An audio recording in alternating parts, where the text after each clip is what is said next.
You are now listening to the Someone's Favorite Productions podcast network.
Hello. Welcome home, everybody, and welcome back to Mr. Nathaniel Thompson from Mondo Digital. Thank you for being here, sir.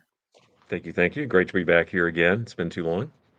Far too long, and even better is since the last time we got to meet in person. We did out here in sunny LA. Well, too sunny LA at the moment. I was about to say too sunny. That day was rough.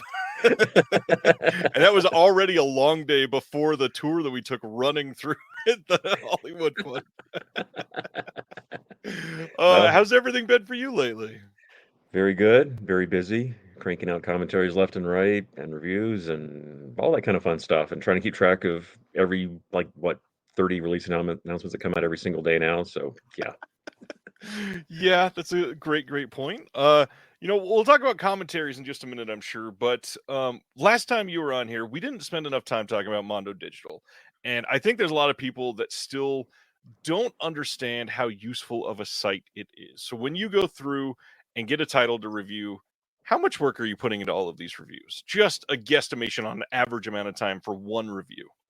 Well, it depends on how you define review, because I mean, something like the clone, the Enter the Clones of Bruce Lee. I mean, that takes a week. So, Right. Yeah, it depends on the movie, but yeah, I mean, we're talking several hours because you got to watch it, go through the extras, and I kind of try to give you a sense of the history behind it, and if there's past releases, I do a lot of comparison grabs and sort of I don't really do star ratings or grade ratings on it, because I kind of try to treat the movie by itself and sort of say describe it in a way that if it would appeal to you, then you'll realize it. So, I think people can read my reviews and decide if that movie's for them or if this is a good release. I think it should be pretty obvious, hopefully. I know some people are just like, well, is it thumbs up or thumbs down? I'm like, it doesn't work like that. So with Mondo Digital, you've been doing this how long now? We're going on since 1998. 6 years? Yeah. Good God. Yeah, so in 4 years, it's going to be 30. I started when I was a little pup. I mean, it's crazy. Right. That's amazing. We're going to be talking about surprising releases tonight, and I'm excited because this is, first off, such a subjective topic. There's so many reasons you can have something be surprising, and I really wanted to highlight what Mondo Digital does, because you are, the historical aspect is something that not enough people embrace and run to. Gosh, what is the best way to ask this? Is there a title that's had so many home video releases that the history portion alone is overwhelming for you to cover, other than Evil Dead or Texas Chainsaw Massacre? Yeah, actually, if you look at my reviews for Phenomena or Opera, I mean, they're like books now. I mean, it's it goes all the way back to pre-laser, both VHS and Laserdisc. But I mean, there've been so many, and they're all different. I mean, every time they put a new one out, I'm like, oh my God, it keeps getting longer and longer. I haven't even done the Seven Opera yet because I'm waiting for the replacement. But I mean, that review is probably going to be the record holder. It'll probably take you 3 hours just to read the review. As far as surprising goes, what is exciting you about releases in 2024? I mean, just all the stuff they're finding. I mean, it seems like almost every week there's something popping up where things are either lost or incomplete or just, caught up in legal rights or whatever, do they keep untangling? I mean, there's just stuff popping up left and right where I'm like, how did they do that? Like, how is this Right. coming out? That seems like it's happening more and more lately, which makes me very happy. I mean, there's still obviously some holy grail titles that are still, locked in a vault somewhere, but now it's like it kind of gives me hope that just about anything could come out, except for my It- number one choice that we'll talk about. That's never going to come out here, but we'll get to that later. there has been, God, probably on that note, like 7 or 8 titles that people have been listing as number one most coveted title on their list for years. And they just keep moving up this year because we keep getting these announcements. Like Criterion alone has put out like 4 or 5 of them just this year. Yeah. And yet there are so many things that people are clamoring for. And of course, we're all dealing with this in the environment of streaming and the constant back when we were on disc, and we're like, well, we still are. Yeah. On that note, though, as far as streaming, there's still lots of great stuff happening there, including a recent Shudder show you were on. What did you get to appear on? Indeed, it's a show called Horror's Greatest. Episode 3 has just gone up, but they're dropping the first 5 episodes or this fall, and there's gonna be another 5 coming up early next year. I think that's public knowledge, I hope. But yeah, that was a lot of fun to work on. It's kind of like obviously I was in one season of LeRose History of Horror, um, and then the 101 Scariest Movie Moments of All Time is another Shutter show. But this one is a lot of fun. They're kind of shaking it up, got some new faces on here. And it's really cool. Just if you haven't seen it, but the main title sequence alone is worth it. It's a practical like claymation animated opening sequence. And the first time I saw it, I just died laughing. It's brilliant. But yeah, really really fun show. Very proud to be a part of it. But yeah, it's on Shutter, dropping every week. There has been, I don't want to call it a resurgence because it's still only like 4, but there's been a, a great awakening of claymation this year in a few movies that have Yeah, been so great. And I'm so excited to see fully physical versions of these happening. I hope people keep embracing it. including the number one movie at the worldwide box office right now that just opened last weekend. Has a great claymation scene in it. Exactly. That's what I was referring to. And funny enough, that's the first announcement we're going to talk about tonight, Oh, actually. great. On that note, you obviously keep up with a lot of films in theater, at home, Mhm. reviews, but the big thing, commentaries. As somebody that just started doing these myself a little over a year ago, how are you cranking out so many? How much time are you putting into every commentary? Well, again, it depends on the movie. Like I know you covered this, I think, on your last show, the one before, but I put a ton of work into the one I did with Troy for Bloodline, Yeah. because that was one I never thought I would actually get to do it. But that movie has fascinated me since I was a kid, and I've just always been into the history, and I've like dug into I mean, I've read every screenplay draft that exists everywhere. I mean, I know the history of this thing backwards and forwards. So when that one came along, and I was like, oh, I was born to do this one. So I put a ton into that, like a lot of work. But like I just did one last night with Howard Berger. That was a really fun one. It wasn't like super research intensive, but it was yeah, it was a really fun one. But that'll be announced very soon, I think, as well. But yeah, Cannot so wait. it depends, but at least a few hours. But a few days depends. I mean, Thieves Like Us was a solo one, so with that obvious or Paradise, so those take a long time, but it's worth it. Well, and that's the thing. I mean, even Tony just commented it. Nathaniel and Howard are beasts when it comes to commentaries. It seems like every single week there are, I don't know, 3 commentaries announced with your name on it. And you start thinking, and I'm like, well, I know he works too. How is Yeah. this possible? How much are you sleeping every night? Well, it's weird though, because like sometimes they'll announce. I mean, well, okay, so like in Australia, they announced the Polanski box, which had the commentary for The Ninth Gate, but I did with Troy. But that was like a year and a half ago that we did Right. it. I mean, I don't think people know. Like sometimes they're sitting on the shelf for a long time. Even I'm like, is this ever coming out? Like, Yeah. so you never know. So when they come out isn't necessarily even close to the order that they get done in. There are, I mean, 3 of my first 4 commentaries, the films haven't been announced or released yet. They were recorded last summer. That stuff happens all the time. It's crazy. Yeah, yeah. Bloodline is great. Cannot wait to be able to see that one and actually hold it. That's one that I feel like I've been hearing about for years, and people speculating what's going on with it. And now that it's here, it doesn't seem possible, but I'm excited about that. I'm just the fact they put the TV version on there because oh, like, yeah, that is so essential. I'm really glad they cleared that up because that had to be on there. Well, and you obviously love a lot of the stuff just like all of us watching. Have you had any recent pickups that you're excited about? Anything that you've got in recently? Oh God. Yeah. What do I have on my shelf here? I'm looking over here.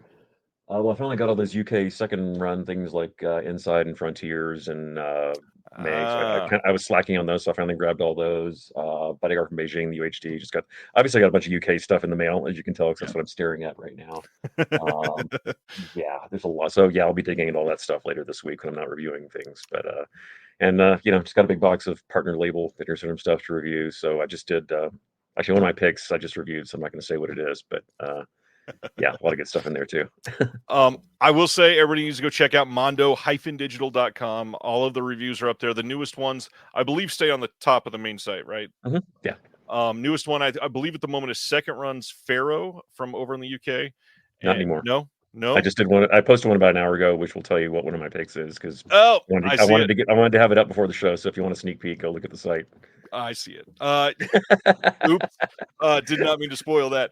Yeah, this is such a good site that I refer back to so often, and it's one of those things that because of that historical aspect, you can find out like which edition is better. Why is this edition here? What are we missing? And I mean, we're covering some of that in the magazine I published. That there's certain films that you should hold on to certain releases because the 4K has no special features, but there was Right. hours and hours of special features on the DVD, so hold on to it. So, Yeah. stuff like that is why I love Mondo Digital. Always have. Yeah. And I mean, and don't just rely on me. I mean, it's something you should know in general. I mean, I know people have been having headaches trying to sort out like Pat Garrett and Billy the Kid. Like, Yeah, do not get rid of your DVDs, folks. Like, you need the Criterion, you need the DVDs. Like, you can't have the whole thing without because each one has different cuts. And I mean, yeah, like the average consumer, I mean, it kind of gives you a headache trying to follow this stuff sometimes. So, but yeah, yep, you got to pay attention. Don't get rid of your old discs, unless you're absolutely sure. right. Speaking of the UK, I got an order of 3 UK items from the Atomic Movie Store today. I got in the Incendies Ooh, 4K that 101 put out, which they are. Have you reviewed much from them? on and off, yeah, and I've done a few tracks for them as well. They are, I don't know, like hit and miss with quality on some of the discs. And I hear Incendies is one of the hits, and that's why I waited to find out on that one. But God, there's been a couple that have just not been up to what I would want for that movie. And I still hope for something better. Yeah. This one was supposedly selling really well, and after waiting for some people that I trust on the reviews, had to pick up the Arrow Silence of the Uh, Lambs 4K. And yeah, I got mine too. this thing is way chunkier than I expected. Interesting that they're going with the slip around the whole hard box thing. But one that I've been excited about all this last year and this year, Radiance continues to impress people, and I had to get in the World Noir Yeah. Volume 2 box sets.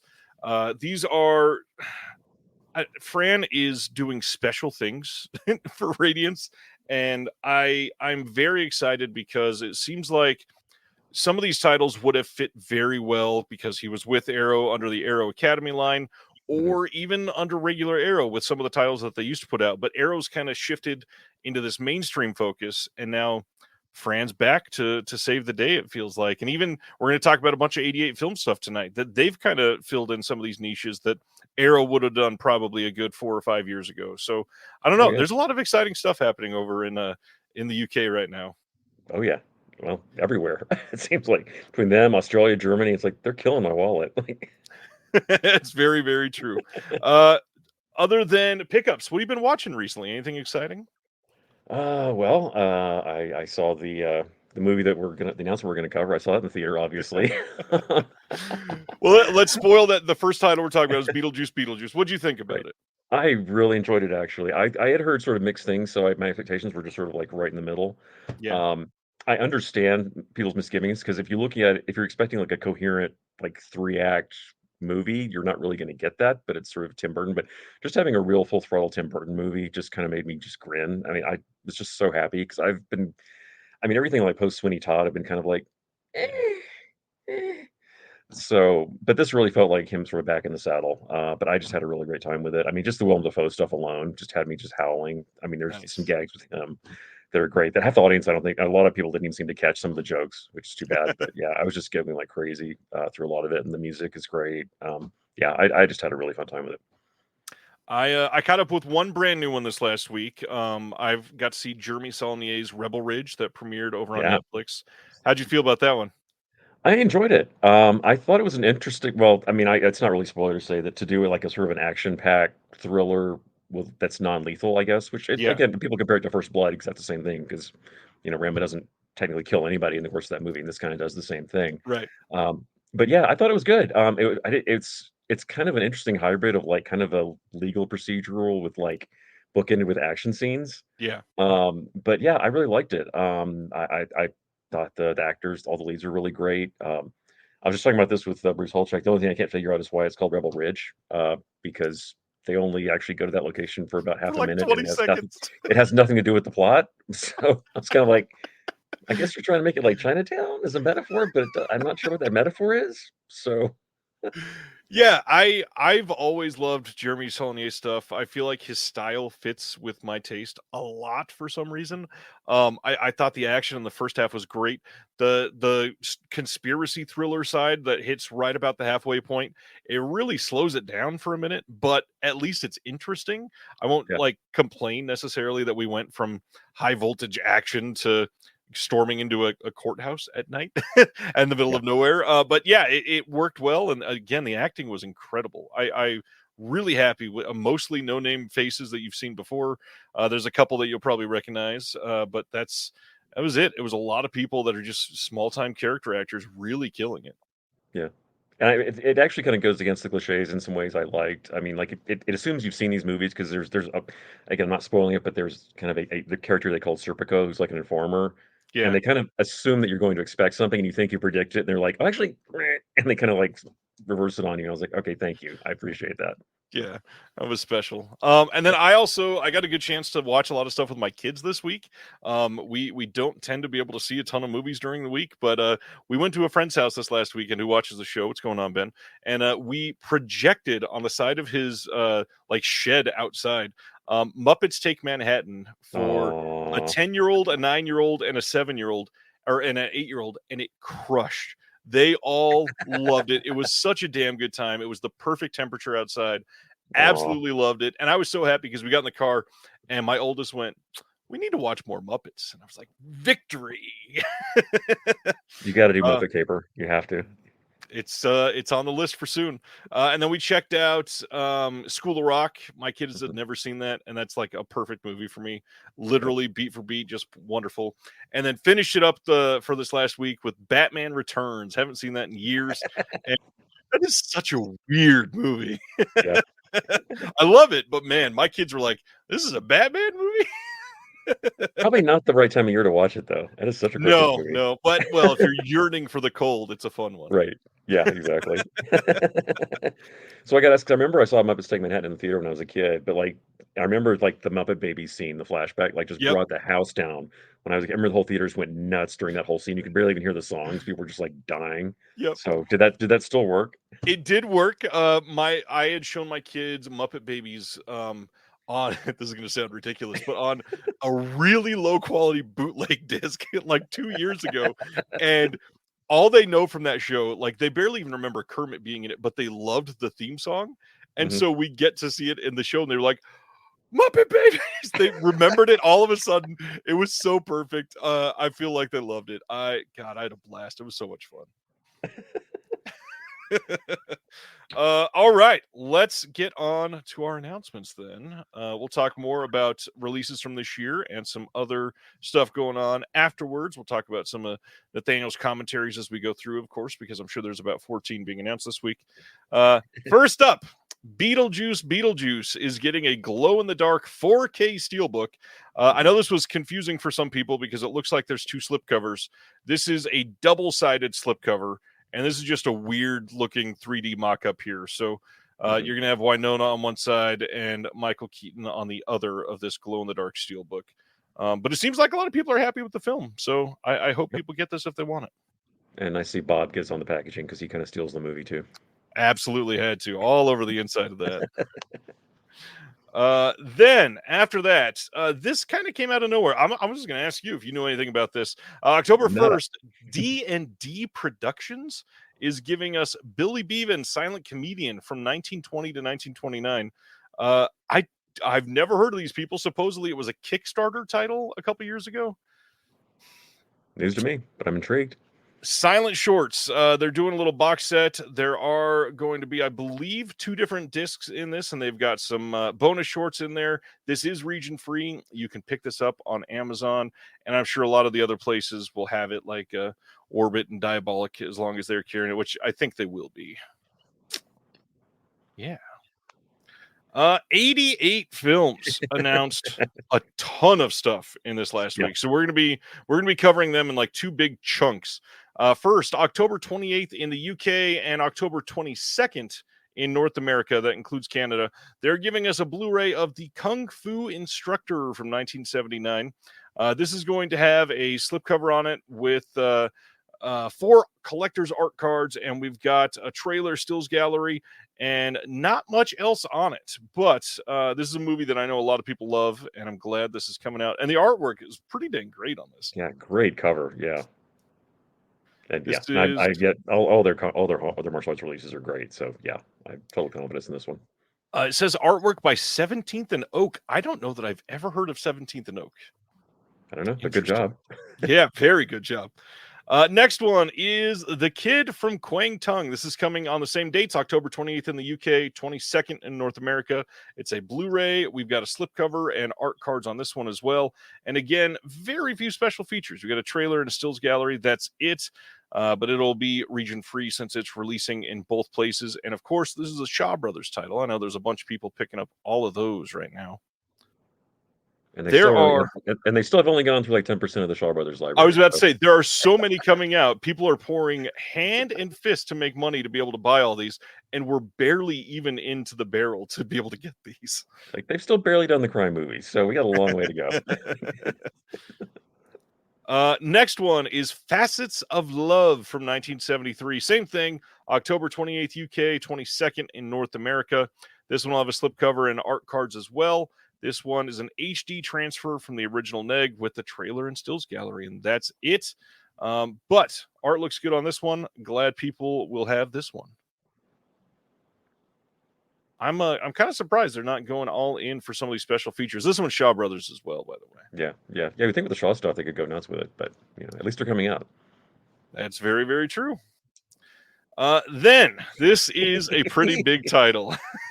November 25th, 88 Films is releasing, this is UK only, a 4K and Blu-ray release of Eyeball from 1975. And you have the opportunity to buy this 88 Film site exclusive rigid slipcase with the original poster art, or you can buy this standard slipcover that will be available everywhere else.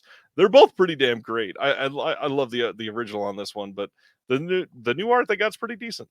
It is, and I'm on that one. So. You are on this one. So brand new 4K remaster from the original Technoscope negative.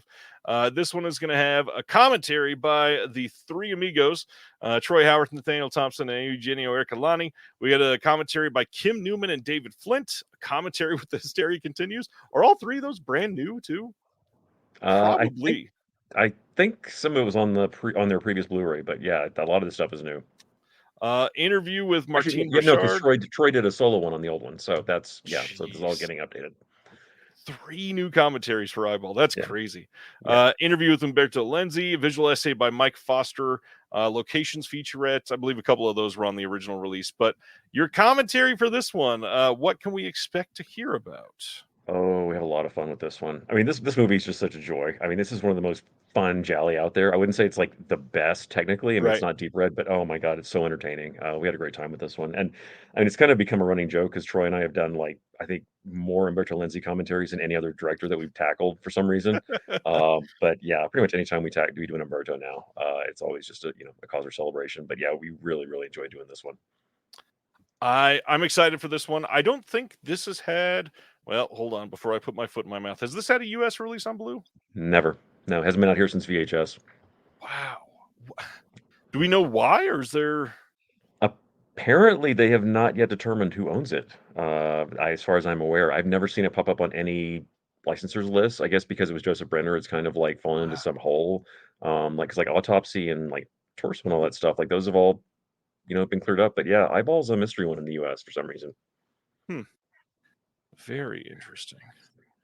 Let's see. Chris is asking if this is missing the 80-minute doc from the old release. I don't see it listed here. I don't think it's on there.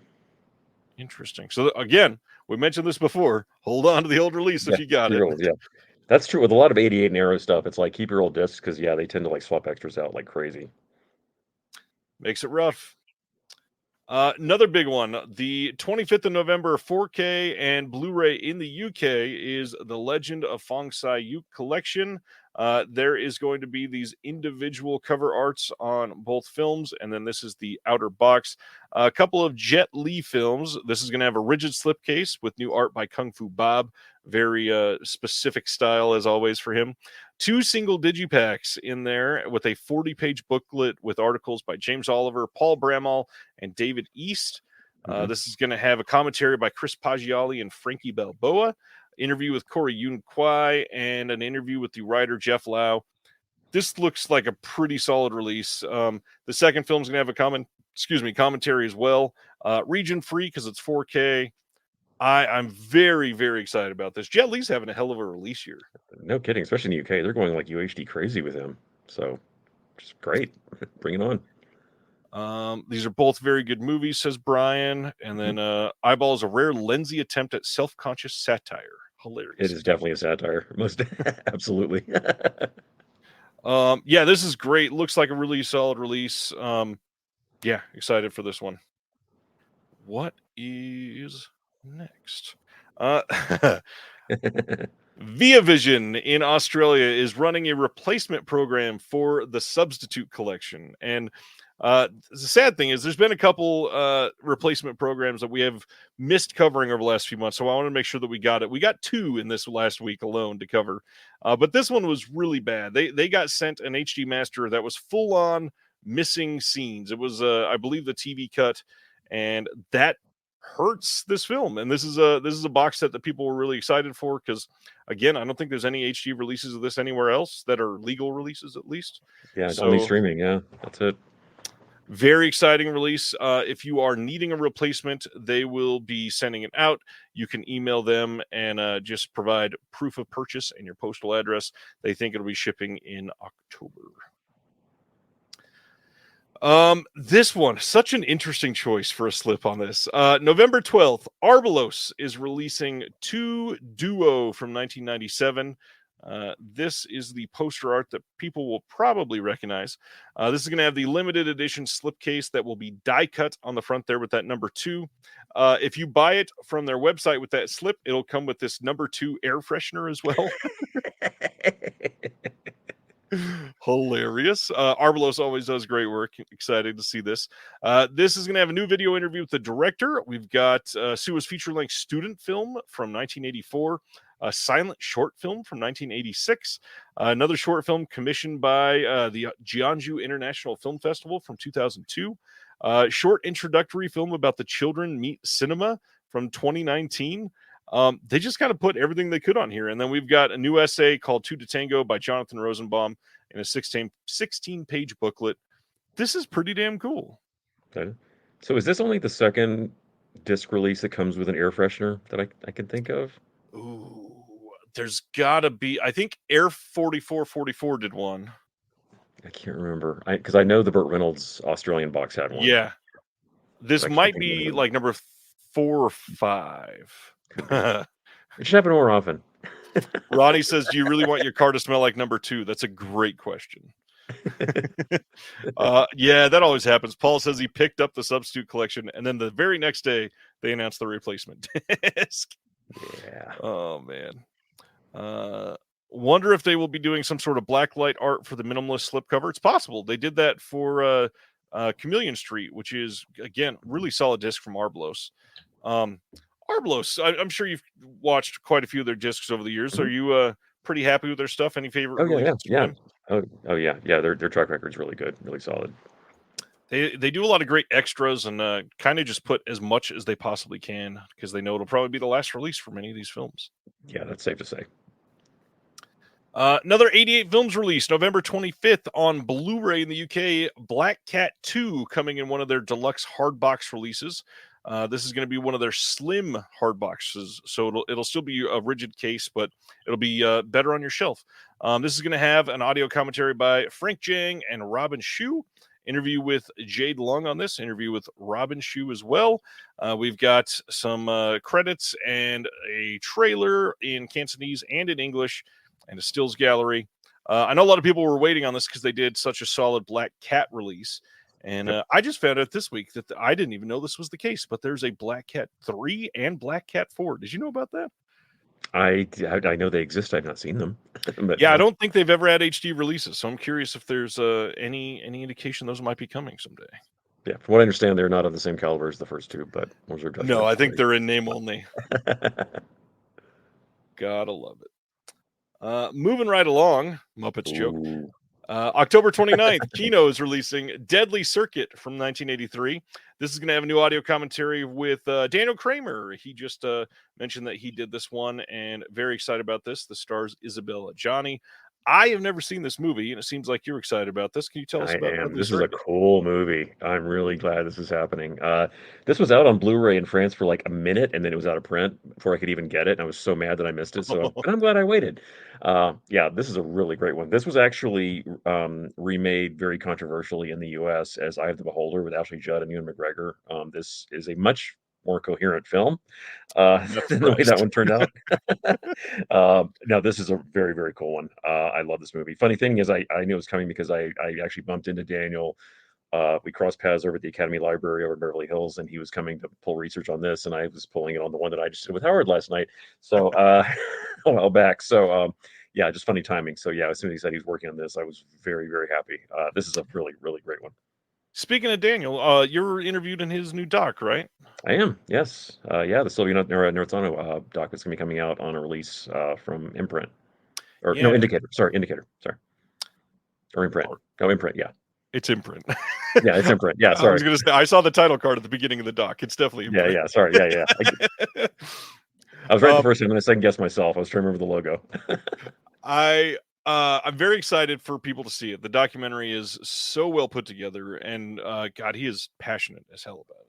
Yeah. Speaking of, we're going to be talking to Daniel soon about the documentary. We'll be discussing that with everybody. Excellent. Next, Kino Lorber putting out Play It Again, Sam from 1972. Now, I have never been a Woody Allen person. This is coming with a 4K scan of the OCN. How do you feel either about Woody Allen as a whole or about this film? Well, this isn't really a Woody Allen movie, so that's got that going for it. Right. He's only in it. It's kind of like The Front. It's one that he stars in, but it's a Herbert Ross movie. So I actually love this one. This is kind of a movie for Casablanca fans, obviously, as you can tell from the title. But I saw this one when I was a kid. I've always had a soft spot for it. This is one of the silly ones, but this one's a lot of fun. If you don't like Woody Allen, you're probably not going to enjoy this because it's it's him riffing on Bogey. So, but yeah, I really like it, and it's very funny. They used to show this on TV all the time back in the '80s, and yeah, it was just kind of like one of those like warm blanket movies you just kind of throw on. Yeah, I really like this one. Gotta love those warm blanket movies. Next one is The Killer Whale, Orca the Killer Whale, coming on 4K from Kino soon. This was just recently released by Studio Canal in the UK on 4K, so you can bet it's likely the exact same 4K transfer. I guarantee it. I don't know if they're going to port over all the extras from the Studio Canal. They've been kind of picky and choosy about those lately. But they'll likely record another new commentary for it. That's just what they've been doing for every release. So yeah, coming soon. And since Studio Canal's done with it, either they probably put this out soon or they wait until like next May to capitalize on the summer rush. Yeah, we'll see. Although if they don't have the Lee Gambon track on there, that would be a real shame. But he's obviously the guy that you would go to for this one, and that's obviously not going to happen again. So yeah, unfortunately. November 5th, Paramount is releasing White Christmas on 4K. This is the 1954 Bing Crosby film, and one that I'm kind of surprised they didn't go a little more all out on. How do you feel about 54's White Christmas? I like the movie. It is not much of a Christmas movie, though. Like I know people keep recommending. They always screen it in LA here on Christmas time, and I'm like, you realize you're only getting like 5 minutes of Christmas in the movie, right? I mean, it's really not a whole lot here. But it's a beautiful film. It was shot in VistaVision. The 4K restoration's been up on I have Kaleidoscape here, so you can watch. You can see the master up that they've had for a little while. It looks great. It looks spectacular. Anything VistaVision scanned in 4K looks just ridiculously good. And that's the case as well. So this will look amazing. Again, they could have gone heavier on the extras, but Hey, I'm glad they're finally putting it out. Dustin. Yeah, Heat Wave with a snow cameo. Exactly. Yeah. Oh, that's a great title. Yeah. Oh man. Next up, this one's pretty cool. October 28th, Fabulous Films over in the UK is releasing the Paddington Bear, the complete collection. This is going to be coming on Blu-ray, and they're doing a really like cute little pop-up version as well. The other standard version is here, and it's like $8 cheaper, but if you really want to go all in, you can get this little pop-up cover on it. They're going to have a couple restored features on here, and this is going to include, let's see, Barry Leith, the Filmfare animator feature on it as well. I remember watching some of these when I was younger. I always liked these. Yeah, that's really cool packaging too. They went all in on the animation style. I love when companies do something like that. That's really neat. Speaking of the UK, Vertigo releasing over there is putting The Beast from 2023 out on Blu-ray on October 21st. No extras on this as far as I can tell, but I have heard that this one is a pretty decent movie. Did you get a chance to see this one? I did. It's streaming on the Criterion channel right now. It went up about maybe a month ago, so I watched it there. I liked it. It's a pretty cool. It's grim, but it's a cool little movie. So I assume Criterion is going to be putting out a Blu-ray of it at some point. That's pretty safe to say that with some extras. So yeah, might want to wait if you're planning on importing. Could be on their Janus Contemporaries line. Yeah, I would almost bet on it. Yeah, because I think they flat out own it over here. Yeah. I totally forgot this was this week. November 19th, Paramount is also releasing the Zaz collection on 4K with Airplane, Top Secret, and The Naked Gun. Now this is cool, but I've had a lot of people commenting. I would only buy this if it had both of the Naked Gun sequels and the Airplane sequel on 4K. First off, sure, we'd all love that. But second, it wouldn't be Zaz the collection because it wasn't Zaz working on all of those. So I get it, but they went all in to get these three on here. I'm glad we're going to get this release. A couple of these have not been on 4K yet, so this is a big deal. This is exciting. Which one of these three is your favorite? Oh, well, I got to go with Airplane because I mean it's one of the funniest movies ever made. But I love the other two. But folks, I mean, if you know the history of Zaz, if they tried to put Airplane 2 on here, like they would go over and they would burn the studio down. That's not going to happen because they were pissed off that movie even got made. So Never should have. Ain't going to happen. But I mean, the big news here obviously is getting Top Secret in 4K because the Airplane 4K Master has been out for a while. Again, streaming. I mean, obviously it'll look better on UHD. Fingers crossed. But yeah, finally doing Top Secret. That's really cool because that just has some brilliantly funny stuff, and I'm so glad they're doing it. And they tried to make the Blu-ray look as good as they could with that old master, but it was pretty limited. So this was really, really much needed. Have you seen the 4K Master? Does it look better? Not for Top Secret. I don't know. I know it's a new scan, which it just needed so desperately because that Blu-ray, they took the old HD master they used for the Australian Blu-ray and they tried to like step it up, and it was like, come on, guys, you can do better than this, and they did. So well, and it's Paramount. Paramount's kind of been hit or miss over the last couple of years. I'm really hoping that this is knocked out of the park. Yeah, I know. I'm still like terrified of To Catch a Thief, what that's going to be, but we'll see. So. I mean, it's supposedly same scan, new restoration. So I don't know what that means. I will tell. Next up, Cohen Media Group, who is like a partner label or distribution partner of Kino Lorber, they are putting out Merchant Ivory, and I see that this is flat out missing the date. It's the same date as this next one, which is also missing the date. Whoops. Let me pull that up while we talk about this. But this is a documentary about Merchant Ivory. And this is going to have interviews with Emma Thompson, Helena Bonham Carter, Hugh Grant, Vanessa Redgrave, Hiroyuki Sanada. We got some deleted scenes. We've got an introduction from the New York Indian Film Festival. Another conversation from Film Festival. This is pretty cool. I'm really excited to see this. Yeah, I want to see this too. Yeah, they were kind of part of my childhood growing up. So yeah, I'm really looking forward to this. Well, and Cohen Media Group does not get enough attention. They put out some really great stuff. Yeah, they do. They really do. And yeah, they sort of had like a lull with their Merchant Ivory stuff. So I'm glad they're getting back to it. I guess because they were waiting on with the doc, but they kind of went guns blazing there for a little while and then got really quiet. So yeah, I guess now they're back at it again. And this one is coming out on November 12th. That's the date. I finally was able to find it. This next one is also November 12th. This is Roseland from 1977, also Cohen Media Group. This is going to come with conversations from the Quad. James Ivory and Larry Kardish discuss the making of this. Christopher Walken, Teresa Wright, Geraldine Chaplin, Lou Jacoby. I have never seen this, but this sounds fantastic. Yeah, I have only seen this on like really crappy VHS, so I'm really curious to see how this is going to play. Very, very interested to see it. Christopher Walken looking mighty young on the cover of this. Yeah, very. That's like, yeah, really, really young. Oh, yeah. This was what, 77? Jeez. Yeah, this is like pre-Deer Hunter. Oh, that's true. Next up, Kino Lorber, November 12th, Triumph of the Spirit with Willem Dafoe and Edward James Olmos from 1989. Hell of a slipcover on this. They went with a nice evocative scene on this. This is a powerfully moving boxing drama that takes place during World War II at the Auschwitz internment camp. Willem Dafoe stars as Salomo Aruch, interned at the death camp with his family and friends, which include Edward James Olmos and Robert Loggia. He's forced to fight his fellow inmates to amuse the guards. The loser is sent to the gas chamber. Salomo's prowess in the ring is both his salvation and his nightmare, as his hollow victories condemn others to death. Still, he fights on, hoping he might somehow save his father, his friends, perhaps even his soul. Audio commentary on this one with Manuela Lazic, and this, to me, seems like a must. Yeah, this is a cool movie. Again, I haven't seen this since VHS, like back in the day. But yeah, this is a cool one. Actually, I always hated the title, though. It's so generic, but it's a much cooler movie than you would think from the title. That's just awful. Well, and with the synopsis, you would think it would be a little more emotional of a title, I guess. Yeah. Interesting. Next up, Arabesque, which came out on Blu-ray from Kino about three and a half years ago, getting a 4K from Kino. This is a brand new UHD SDR master from Universal, 4K scan of the OCN.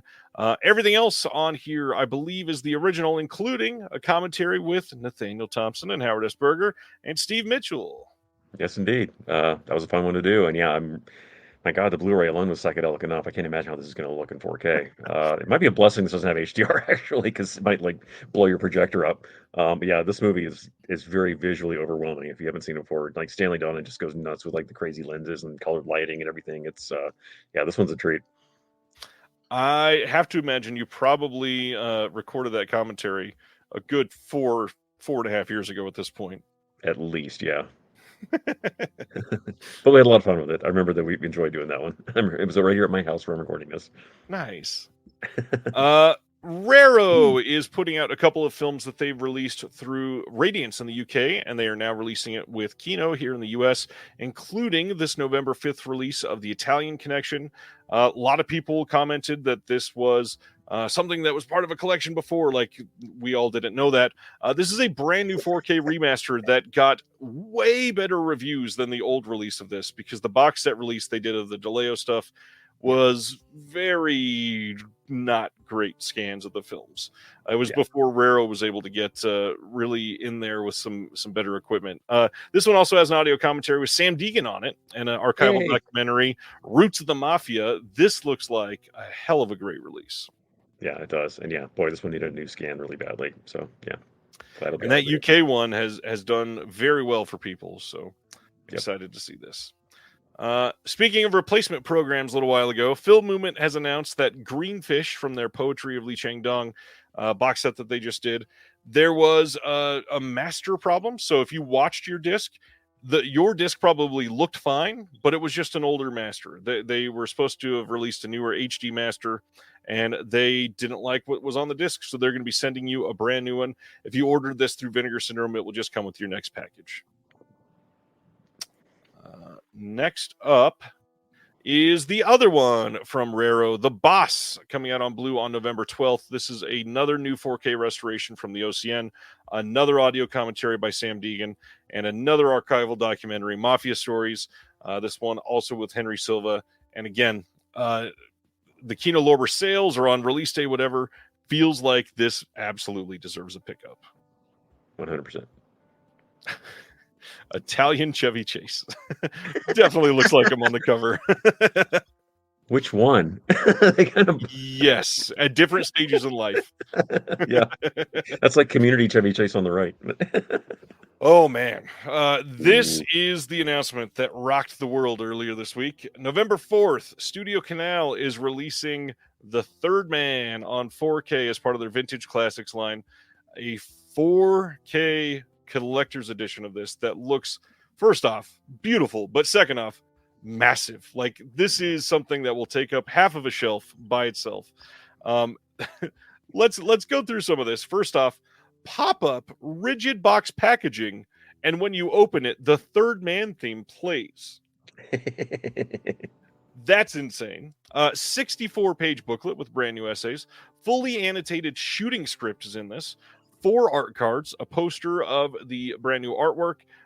There is excerpt from a BEHP audio interview, filmmaker's influence on The Third Man, restoring The Third Man, audio commentary, Joseph Cotton's alternate opening, bunch of old archival extras, and yeah, lots of stuff coming. I'm assuming this is going to look absolutely stunning in 4K, but holy God, the size of this project. I'm surprised it doesn't actually open up and have like a zither inside that you can actually play, like the opening credits. You know, that would be great. Maybe the next time when they can do the 8K. As somebody that loves these releases, how do you feel about these giant freaking box sets for one film? I appreciate the effort. If it's too big, it kind of has to go into storage somewhere. But yeah, I mean, this is fine actually. I mean, I only get peeved when it's something like the Criterion Godzilla thing, where it's just a shape Right. that absolutely will not fit anywhere. Like, there's no shelf on Yeah. the planet that will accommodate this thing. So at least they're considerate making it kind of sort of slightly over disc size. So, you know, at least you can do it's huge, but you know, it's not too unwieldy, I think. At least But it like, fits on the shelf. yeah. It's weird when you think like how far we've come with this movie though. Like, do you remember way back when Criterion did the very first Blu-ray of The Third Man, like how rough that thing looked? Yep. I mean, because that was like in their very first batch when like they hadn't really gotten the compression thing down, but like that and like Last Metro and all those, I mean, those look really bad. But they were like so super compressed and Third Man, like it was a grainy scan anyway, but the thing was just like super chunky. So yeah, but yeah, it just keeps getting better and better and better. So I can't wait to see it in 4K. It's gonna be great. Reggie is saying, I'm afraid to hear the price. If you order it from Amazon UK and you're in the US, it's about $65 shipped. If you order it over in the UK, it's, oh gosh, I think it was like 47 pounds, something like that. And then if you order it from a US retailer, your Atomic Diabolic Orbit, they are priced at $72 at the moment, which that's a lot for one film. It's not Never Ending Story from Australia a lot, but it's a lot for one film, that's for sure. Still cheaper than Aliens Expanded on Blu-ray. That is true. It's also this crazy edition is cheaper than the out-of-print Criterion Blu-ray. So that's true. That's true. Next up, brand new exciting release from Fun City Editions. We don't have a release date on this yet, but they are putting out a 2-disc Blu-ray of something that they are calling Welcome to Fun City. This is going to have a strictly limited slipcover that is only on their website, and it's a collection of about 200 theatrical trailers, TV spots, and radio spots sourced entirely from fresh scans of original film and audio materials. It's a first-of-its-kind document of New York as it appeared on film during the Fun City era. Each trailer and TV spot is accompanied by a unique optional audio commentary track from a varied roster of esteemed film journalists, programmers, academics, historians, podcasters, and everybody, including people like Bill Ackerman, who's announced that he's a part of this, and our friend Chris O'Neill is also a part of this. Are you on any of these? I guess I am not. But I can't wait. Too bad. I'm glad they were merciful and like let people only do a few trailers a piece, because yeah, Howard and I did a commentary for one of those Garage House action trailer comps. It was like 2.5 hours, and my God, my brain hurt so bad by the time it was over. I mean, I don't not do that again. So yeah, thank you, Fun City, for being merciful with the commentators. I can't imagine trying to write notes for 75 trailers back to back to back to back and do a commentary and trying to jam it into like 90 seconds. You're just like, right. Jesus Christ. Like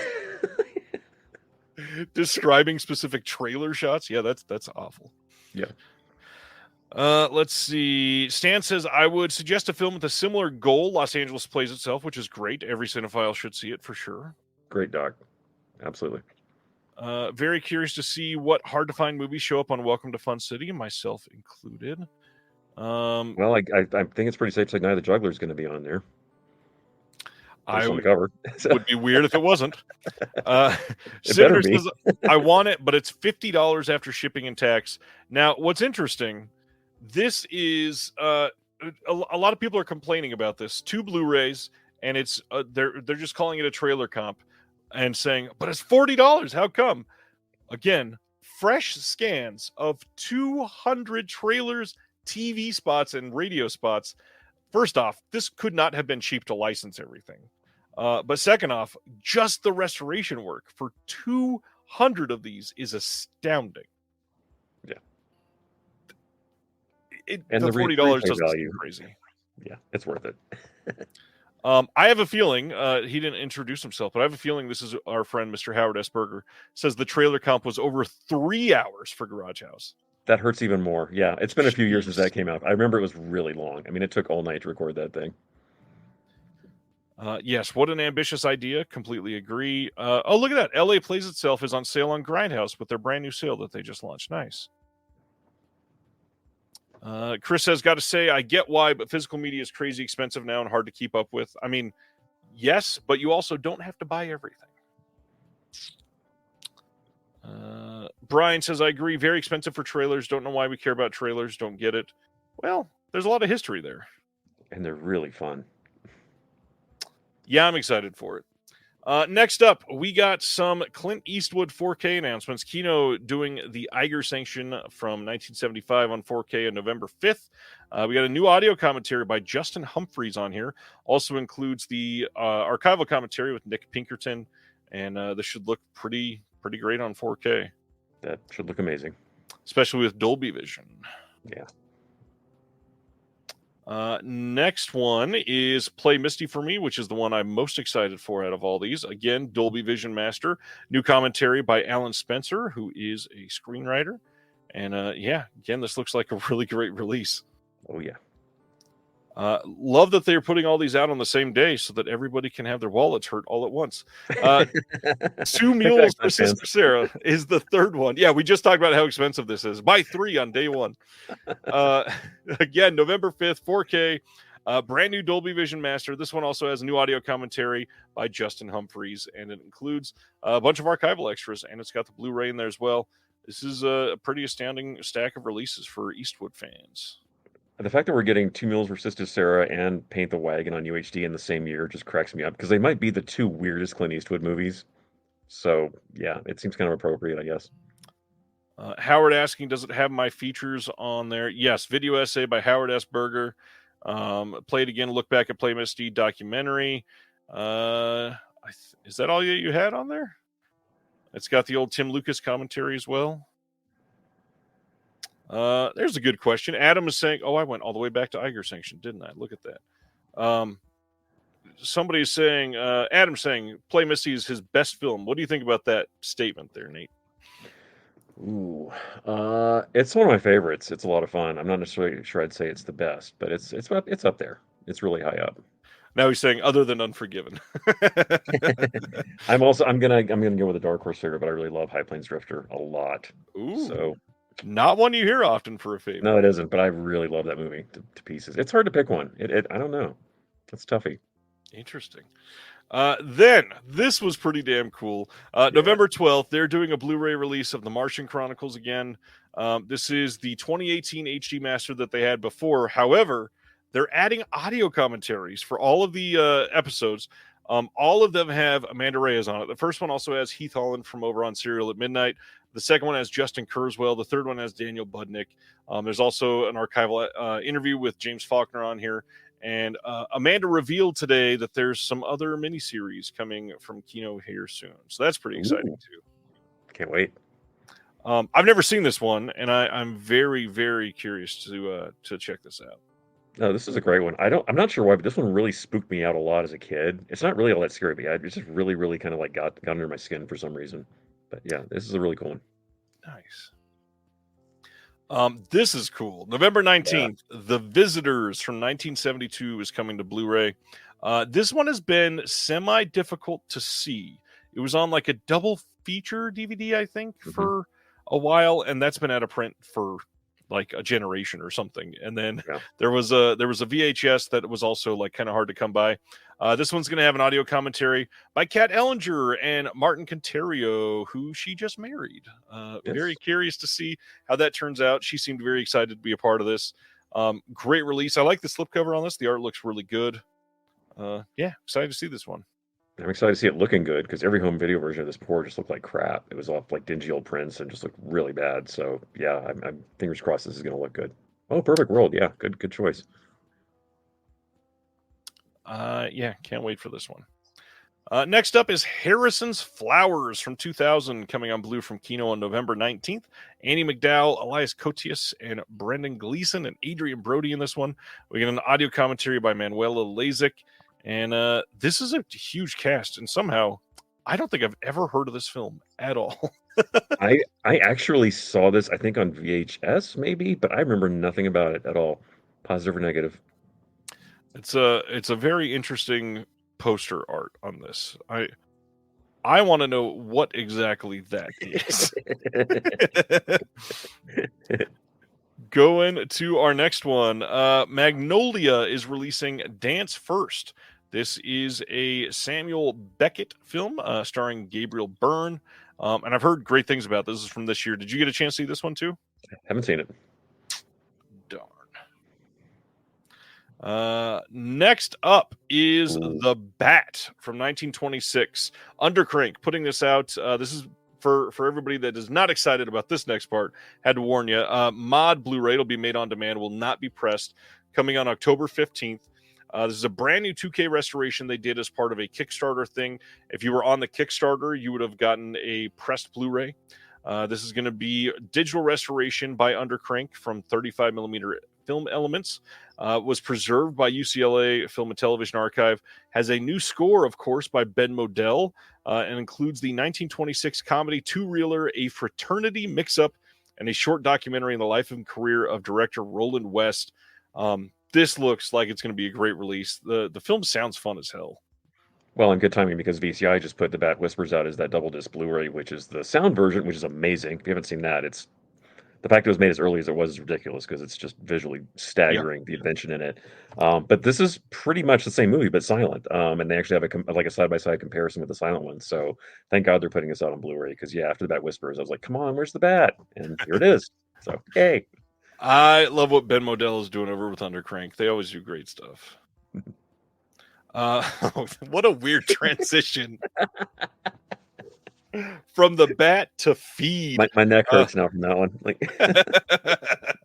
Unearthed is releasing Feed from 2006. This is coming. I think this is the first 2025 announcement we've had, January 21st. And just so that you know what this one is about, it says, intensely grotesque and shocking as hell, Feed is a heavyweight thrill ride through the depths of depravity. A veteran of cyber porn investigations, Australian cop Philip Jackson is no stranger to the dangerous side of sexual fetishes. He may have found a sickest case yet when he discovers a sinister side to an American website devoted to fat, admiring men and obese women called Feeders and Gainers. Could the man behind it all be force-feeding missing women to death? It's tense, dark, and deeply disturbing. And Brett Leonard, who is the director behind The Lawnmower Man, Virtuosity, and Man-Thing, takes the crime thriller genre to a twisted, gut-wrenching new level. We get a commentary by the director on this, some deleted scenes with commentary, an alternate ending with the commentary, final day interview with the director, some interviews with some of the cast and crew, and then Feed in Philadelphia, the North American featurette. Not sure what that is, and a behind-the-scenes footage featurette. This sounds intense. I'm just curious, is from the director of Man-Thing a selling point? I'm not. I mean, he did Hideaway. Isn't that a bigger movie than whatever? Oh my God. I assume fans of Feed will probably gravitate more towards Man-Thing than Hideaway, maybe? I guess, yeah. Maybe. Oh, just struck me as curious. Yeah. I mean, even Virtuosity is an odd one, even on the list. Anyways. Radiance Ooh. had a hell of a lineup to announce this time. So December 16th on Blu-ray in the UK only. The Man from Majorca, however they're pronouncing this one, from 1984. This is a Bo Widerberg film, and God, I love the art on all of the Radiance releases, but this is just great. This is essentially a follow-up to the other Bo Widerberg film that they did. It's very much feels like it's in the same world, supposedly, though the story is clearly different. That other film is The Man on the Roof. This is going to have on-set reporting, including behind-the-scenes images and comments from the director, TV featurette interview with Barry Forshaw, who did Nordic Noir, and everybody knows Barry Forshaw, tons of stuff. New English subtitle translation on this, new booklet with brand new writing, and again, this sounds fantastic. This is a great, great movie. I'm so happy it's finally coming out because I actually had to thank you. I actually had to VPN and watch this on Netflix Sweden to watch it with English subs. That's the only way you could do it back when they were running it. So yeah, I'm so happy it's getting a disc release. This is a really cool movie. Adam says, "Man on the Roof" is excellent. Then you should love this too. Yeah. Brian says, "Feed is super disgusting." Next one from them, which also sounded great. December 16th in the UK and December 17th in North America on Blue is Yokohama BJ Blues. And this movie sounds, it sounds like it has everything, but also sounds like everything I want in a movie. When his police detective best friend is killed, down at heel private eye and part-time blues singer BJ gets the blame. He must start his own investigation to clear his name, but what he uncovers is a tangled web involving crooked cops, drug-dealing gangsters, the city's underground gay and biker scenes, and even his own past. A loose remake of The Long Goodbye that also draws from Visconti's Death in Venice. This was Matsuda's break with his action hero image. Samurai movie veteran Eiichi Kudo relishes his chance at directing a neo-noir that captures urban Japan at the height of 1980s decadence. Sounds perfect. We've got interview with the star, interview with the screenwriter, interview with the writer, and Yokohama expert Toru Sano on the film, and a look at the locations. Limited edition booklet with new writing by Dimitri Yanni on Toei Central Film, and some other stuff poured in there. There's just so much on these Radiance releases that I can't wait to see. Yeah, this looks like a cool one. I am excited about this. This whole month just looks great from them. Because the last thing announced from them for this month, December 16th in the UK only, is Nothing is Sacred, 3 Heresies by Buñuel. First off, holy striking imagery on the front of this bad man. Yeah. Wow. Yeah, this is going to be a hell of a set. The fact these are new restorations is blowing my mind. Because at first I was like, oh, are they going to, it's just like the Criterions. I'm like, oh, no, it's not. Right. Yeah, this is pretty amazing. We've got new 4K restorations on 2 of the films, including Simon of the Desert and Viridiana. We've got a new restoration of The Exterminating Angel from a 4K scan by Radiance themselves. Mm-hmm. And then we've got newly filmed appreciations by Richard Ayoade, Alex Cox, Guillermo del Toro, and Lulu Wang. What? That's amazing. The Life and Times of Buñuel, which is a BBC Arena doc that played back in the 80s and 90s on BBC. This is going to be on Blu-ray for the first time ever.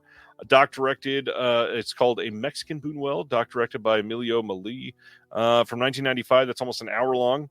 Buñuel, a surrealist filmmaker, a feature-length doc directed by Javier Espada on Blu-ray for the first time ever from 2021. Some other archival experts writing here and essays and tons of stuff. This is getting so much, plus an 80-page booklet, and this screams pre-order. I feel like this box is going to go very quick for them. Yeah, this looks absolutely insane. I can't wait. Sam, who is here and typically not, so welcome, Sam. The Buñuel set looks very up my street. I think one of the films was restored by Radiance themselves. How many have they done in-house? Not a ton. Mm-hmm. But yeah, this is definitely going to be great. Yeah, absolutely. Although I know one of the films in the Monkey set, they had to fix themselves because the French master was messed up. So yeah, it does happen. Thankfully, they keep an eye on this stuff. Thank goodness. Yeah, that is Radiance for December. And just a heads up, little update. I've had a couple people ask about subs and all that stuff for Radiance because they've allowed around this time of year people to come in and sub for the next year. And they did say that they're going to be talking about that soon. There is going to be an opportunity to be able to subscribe again. And yeah, they're excited. They said lots of great stuff coming up for 2025. And I don't even like, how do they keep raising the bar? Radiance is intense. Whoever subscribed for their 3-year packages, you made out like a bandit. Moving on, MakeFlix, who I feel like I've not heard anything from in the longest of times. They are shipping this next week. This is coming on Mod Blu-ray, and this is Crow Haven Farm from 1970 with John Carradine and Hope Lang. Not one I've ever seen. This is going to include 12 minutes of classic TV commercials featuring your favorite horror stars. Love that that's listed as special features there. Yeah, this will be on a BD25. Yeah, I was really encouraged by the little trailer sample they put up on the site. This is a really great one, and we've never had anything beyond like super low res bootleg VHS quality. I'm surprised they're not playing up the folk horror thing because this is 100% a folk horror movie, Right. and I would think they would cash in on that, but whatever. But if you look at on the specs, it says widescreen. That's actually not accurate. I kind of freaked when I saw that, but if you look at the sample, it actually is the original 1/3 of 1. Oh, it's okay. Thank God, because I was like, please don't crop it. But it looks like they did not, based on the stuff they put up. So Interesting. I hope not. yeah, I don't think they did. One more from them. This is also shipping next week. Trivial from 2024, and the first 100 orders of this get a little mini poster. This is also going to be mod. This is coming out on DVD as well. This is a brand new, like, low budget horror film. And then Kino announced Daytime Revolution coming on November 26th. This is crazy. I've seen the clip for this, but I never knew it was a part of like this bigger story. This is for one extraordinary week beginning on February 14th, 1972. The revolution was televised. Daytime Revolution takes us back in time to the week that John Lennon and Yoko Ono descended upon a Philadelphia broadcasting studio to co-host the iconic Mike Douglas show. At the time, the most popular show on daytime TV with an audience of, this is still crazy, 40 million viewers a week. If anything got 40 million viewers a week nowadays, it would be the most watched thing ever. It says, what followed was 5 unforgettable episodes of TV with Lennon and Yoko Ono at the helm and Douglas bravely keeping the show on track. Acting as both producers and hosts, Lennon and Ono handpicked their guests, including controversial choices like Yippie founder Jerry Rubin and Black Panther chairman Bobby Seale, as well as political activist Ralph Nader and comic truth teller George Carlin. Their version of daytime TV was a radical take on the traditional format, incorporating candid Q&A sessions with a transfixed audience, conversations about current issues like police violence and women's liberation. And on this, they're going to have some uncut musical performances. They're going to have a handful on there and a trailer and a restoration demonstration. This is such a cool, random thing to get on Blu-ray. Mm-hmm. Very cool. So glad this is happening. Next up, Mountains of the Moon from 1990, getting a blue from Kino on November 26th. Adrian Martin does the commentary on this one. I believe, was it Imprint that did this previously? Yeah, it's been out. But yeah, beautiful movie. I mean, yeah, this is total eye candy film. This is a great one. Hopefully it looks pretty nice. I hope so. Yeah, but you can't screw up the transfer on this one. December 10th, VCI doing The Love Light from 1921, another Mary Pickford film. And thankfully, they've done very well with the Pickford stuff that they've done so far.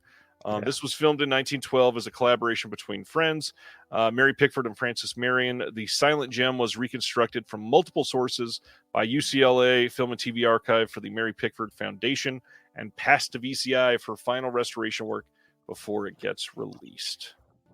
Should be good. Absolutely. Barfly is the first one to announce as part of the next 88 films batch. This is from 1987, astounding film, coming on November 25th in the UK only.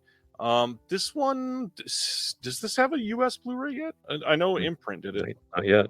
Crazy. Yeah. I wonder what's holding that up here. Yeah, I don't know. I mean, I think anybody could license it as far as I know, but I mean, when you think of Canon Films, this is obviously the movie you think of, right?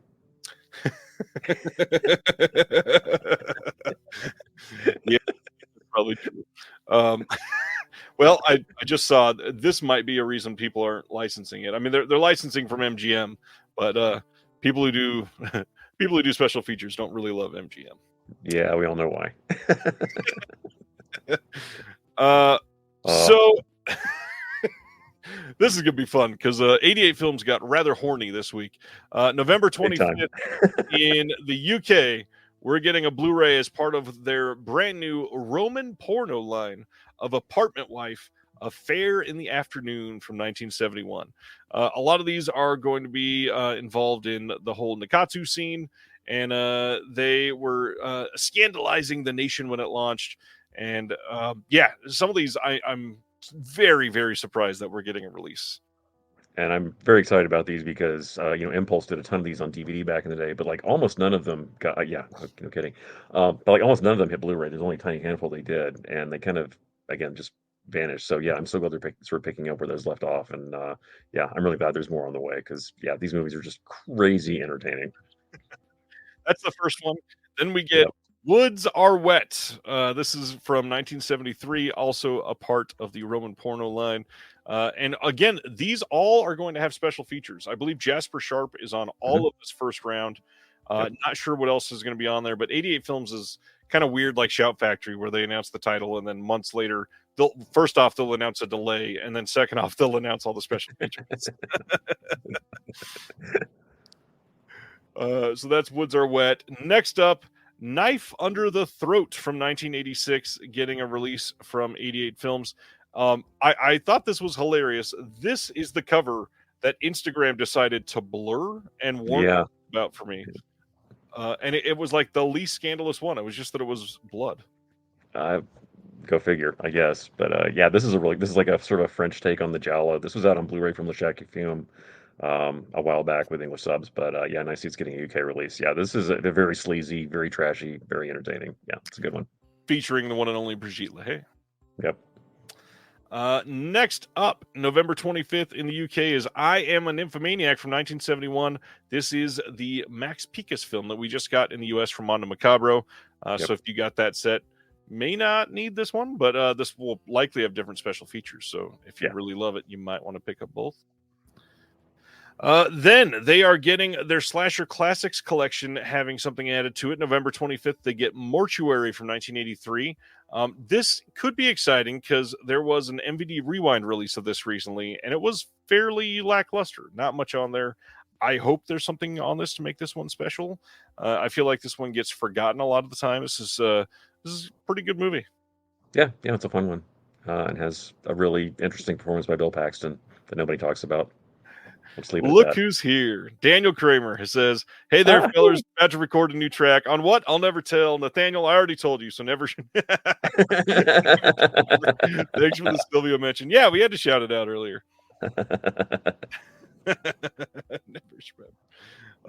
Next up, 88 Films 4K and Blu-ray in the UK. They're doing Dragon Fist from 1979.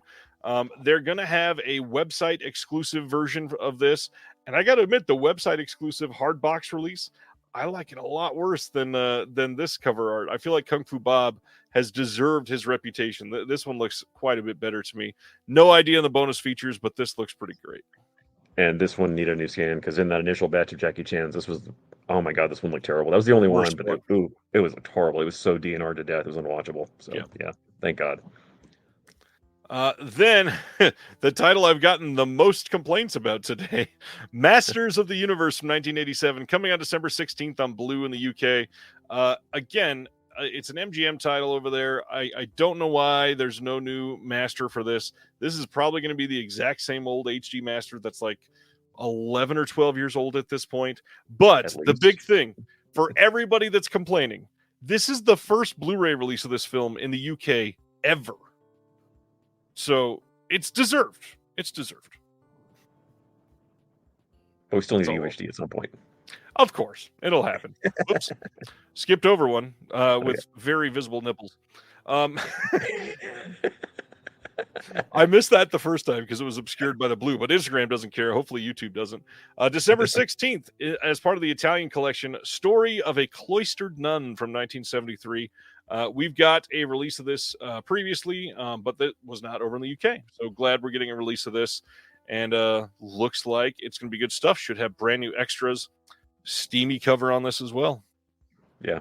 If you're a non-exploitation fan, you haven't seen this one, though. This is one of the sort of the classy ones, so the cover might make you think it's a little sleazier than it is, but it's a good one. It's a beautiful film. And beyond that, I love that 88 Films has gone all in on the crazy cover art this month, but it made it very difficult to share everywhere, I will say. Yeah, no kidding. For those that are wondering, I see Brian asking in the chat who released this in the US. This is a part of that Nunsploitation box set that Severin did. Right. That Nasty Habits box set. Next one is Watcher in the Attic from 1976, coming as part of that Roman porno collection. Jasper Sharp will be a part of this one as well. God, I love the poster on this too. This is a great one. Yeah, this hasn't been out since I think the old DVD. Yeah, this one really is needed an upgrade. But yeah, this is fantastic. And this is also basically a horror movie as well. So yeah, this is a really spooky one. It's great. Interesting. All right. Next one from 88 Films, Madame Cloud from 1977, coming on December 16th. This is a Just Jakin title. Cult Epics released this one in the U.S. a year and a half ago, 2 years ago, something like that. Yeah. Cult Epics doing great stuff. So is 88 Films. Too many good things. Speaking of too many. Oh boy. November 19th. I'm going to go get a beer. Can you excuse me for a second? Well, maybe get 3. Sony Pictures releasing the Frank Capra at Columbia collection. Now, this is where it gets interesting because this is a mix of 4K and Blu-ray titles. There are 20 films here. 9 of them are in 4K UHD. And they all have special features on them. They all are coming in their own box, as you can see here. Lots of discs coming in this set. I'm very impressed that they're giving us bonus features that are brand new on many of these. It's not something that was totally expected. Now, the hard part, 2 of these that we're getting in 4K in this box were in the Columbia Classics volume, I think it was 1 and 3, something like that. But those ones did not have any Dolby Vision. So, of course, they had to upgrade it in this box set to make you feel like you're getting something different. So now, if you've got those other box sets, you'll probably still feel compelled. This has so many titles. Going through these quickly. So This Is Love from 1928. The Way of the Strong from 28. That Certain Thing from 28. Submarine from 28. The Younger Generation from 29, Flight from 29, Ladies of Leisure from 1930, Rain or Shine from 30, Dirigible from 31, The Miracle Woman from 31, Platinum Blonde from 31, American Madness from 32, The Bitter Tea of General Yen from 32, Forbidden from 32, Lady for a Day from 33, It Happened One Night from 34, Mr. Deeds Goes to Town 36, Lost Horizon from 37, so many Instagram posts. You Can't Take It With You from 38. Mr. Smith Goes to Washington from 39. Frank Capra, Mr. America, a brand new documentary from 2024. It is 92 minutes long, so feature length, and seems like a really great doc. Huge, massive box set. This is crazy. Hit me with all of your feelings there, Nathaniel.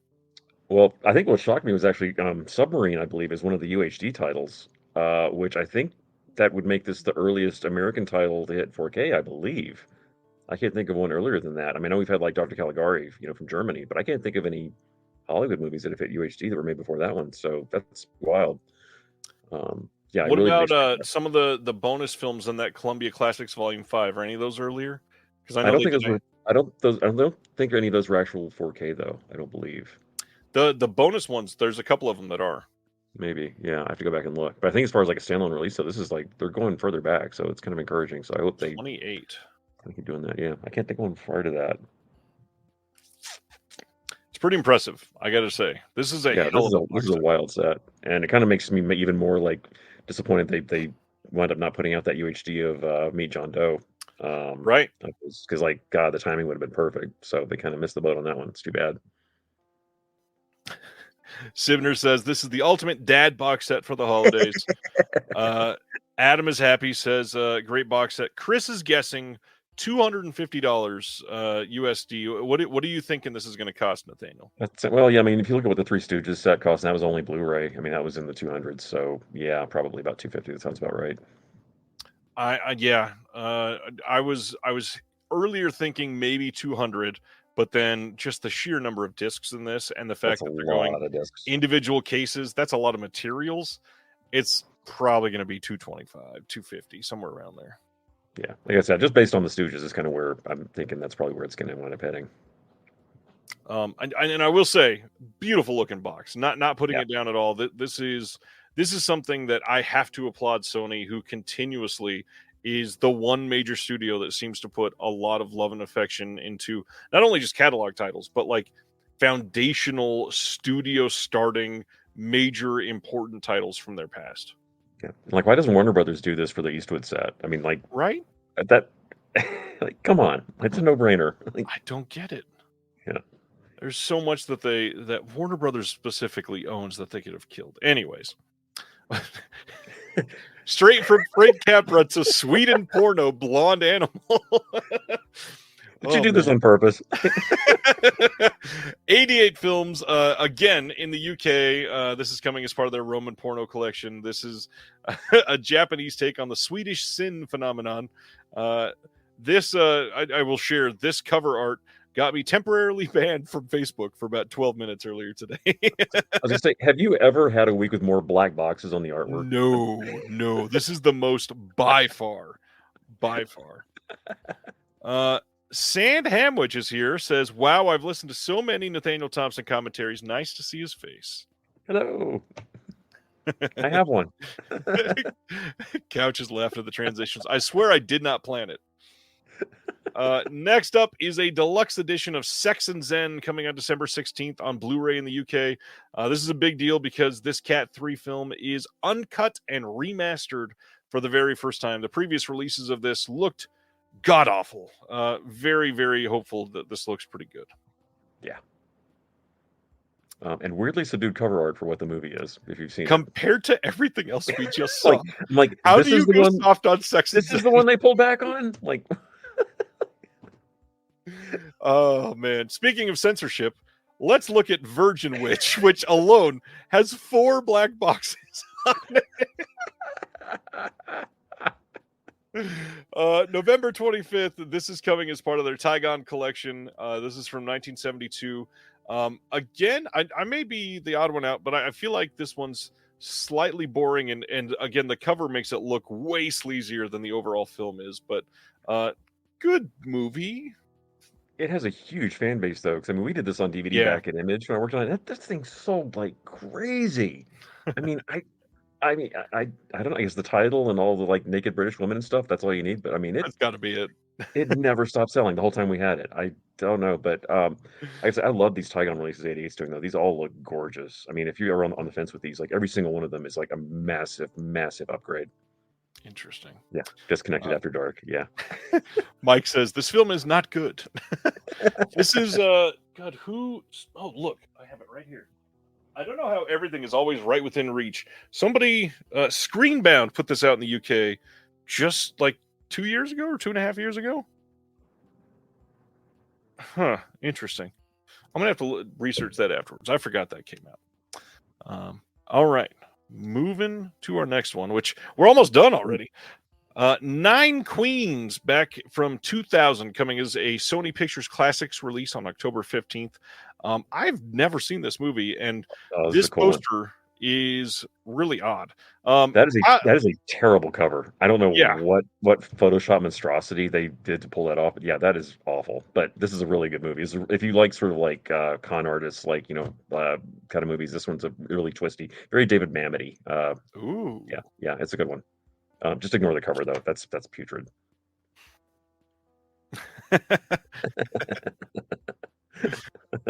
Man. Next up, Sony Pictures Classic Secret Ballot on the Same Day. Have you seen this one too? I have not seen this one. That's too bad. This one says award winner at 5 international film festivals.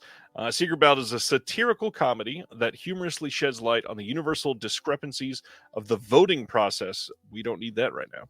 And gender differences. It's election day on a remote island off the coast of Iran, and a ballot box is parachuted to shore.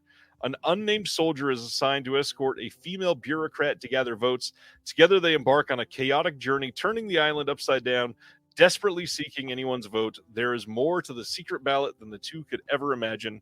I wonder if there's any strategy to releasing that 3 weeks before voting. You think? Oh, man. I love right after that cover, TB Kane says, graphic design is my passion. But can you do a new cover for Nine Queens while you're at it? Please. Please. All right. Las Vegas Hillbillies from 1966 is coming on Blu-ray from VCI on December 10th.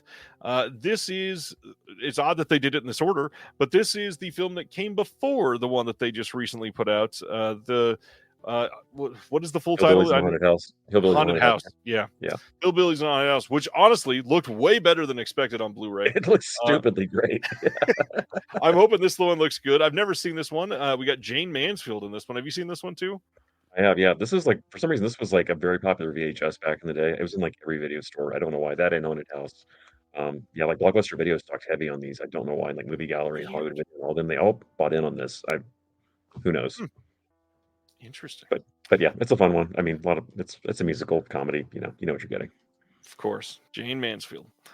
November 26th, we are getting a 4K and DVD release from Dark Arts Entertainment of the record holder for the least amount of money made in a theatrical run ever for Zizix Road, however you want to say that. I grew up in Barstow, California, which is literally only about 45 minutes to an hour away from this fabled road in the middle of the desert.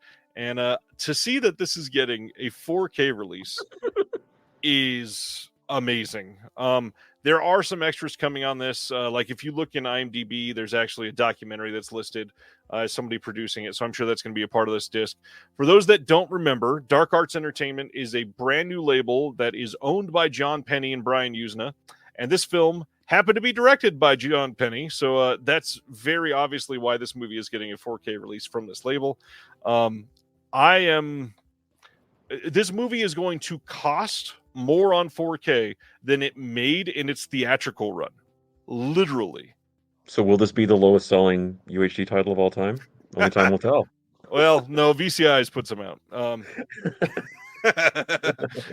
you, VCI. This is interesting. I've never seen this. I'm actually curious to see it since I grew up so close to the road. I've gotten off of that exit many times. Never been able to see this one though. Did you see this back in the day at all? Never seen it. No one saw it. No one saw it, literally. Yeah. It played in a Texas theater, and supposedly out of 4 tickets that were sold for it, 2 were crew members from the film. Last announcement for the week, December 17th, Discotech is releasing Digimon the Movies. This is the first 3 movies from Digimon on Blu-ray, and these are fixed from dubs that were just awful previously, supposedly. All 3 movies uncut with a new dub with the original cast. Also includes the original English dubbed version from 2000, and they've got no special features on here, even though they included the word features. It's a lie. Special features, chapter stops. Back in the DVD days, that's exactly what we would have seen. That's what Disney did, yeah. Comes in a case. We always cover what is coming out next week after this, just in case you forgot. And it's a big week. We got Bringing Out the Dead 4K from Paramount Presents next week. The 2009 remake of Friday the 13th 4K from Arrow, which I think a lot of people have had that for the last 2 weeks. For some reason, MVD always ships a lot of Arrow stuff super early. Chronicles of Riddick on 4K, Long Good Friday 4K, Doomsday 4K from Scream Factory, Torso 4K, including the site exclusive, which sold out on pre-order a while ago. And then we are getting Top Cat, the complete series from Warner Archive, which I'm excited to get. Film Noir, Dark Side of Cinema, number 21 and 20, both coming out the same week. Then we've got Madness coming from Raro next week. La Femme from Kino Lorber. Man of the Year from Shout Factory. Mother's Instinct coming out next week. The Great Escape 2, if you've ever wanted one of the most sought-after sequels of Never. Model House from this year coming from Scream Factory as well. That is it, though. Nathaniel, which one of these are you most excited for? Oddly enough, I'm really psyched about Bringing Out the Dead finally coming out. That was like way overdue. But that's extremely cool. Yeah, there's actually a lot of really good stuff here. I have seen the UHD of Torso, and it's pretty spiffy from what I've gone through so far. Yeah, it's really good stuff. The UHD of Torso looks amazing. I'm very excited for people to see that. Yeah. All right. That was a lot. That was more than we normally have when Nathaniel's on the show. So much smut. I've never had to censor so much, and today was crazy. Facebook at one point, I put the one that I said that they pulled me down for. I don't remember the title now. They made it so I couldn't be in any Facebook groups, and I administrate like 6 of them. I run the Scream Factory group, a boutique Blu-ray selling group. I run my community group here in Kansas City, and they're like, "You can't use groups." Like, oh, okay, cool. Thanks, okay. 88 Films. Exactly. We are talking tonight surprising discs from 2024. Now, I feel bad because we normally have very specific topics when Nathaniel's on, very genre specific topics that I've loved every time. And I kind of wanted to highlight Mondo Digital tonight because I feel like we haven't talked about it enough on these. And one of the ways that I like reading Mondo Digital is all the random tidbits that we get in your reviews that are like, oh, the old release had X, and it will be just like a throwaway sentence in a random review that most people just don't know is written in here, so they don't ever find this random great piece of information. And so I said, well, let's throw kind of a curveball and make it super subjective, and let's see what Nathaniel picks as surprising. So when you were thinking about this tonight, what makes a surprising release in 2024? So my criteria was, it was a release that sort of caught me off guard because it was either something that I thought would never get a physical disc release for various reasons, or something that was just completely off my radar that just really kind of floored me, or just something that just seemed like just so out of left field for a company to put out, like just random. Mainly it was just things that I never thought would come out, though. That was kind of the main thing. Like, just, I can't believe I actually had this on a disc. That was the main thing.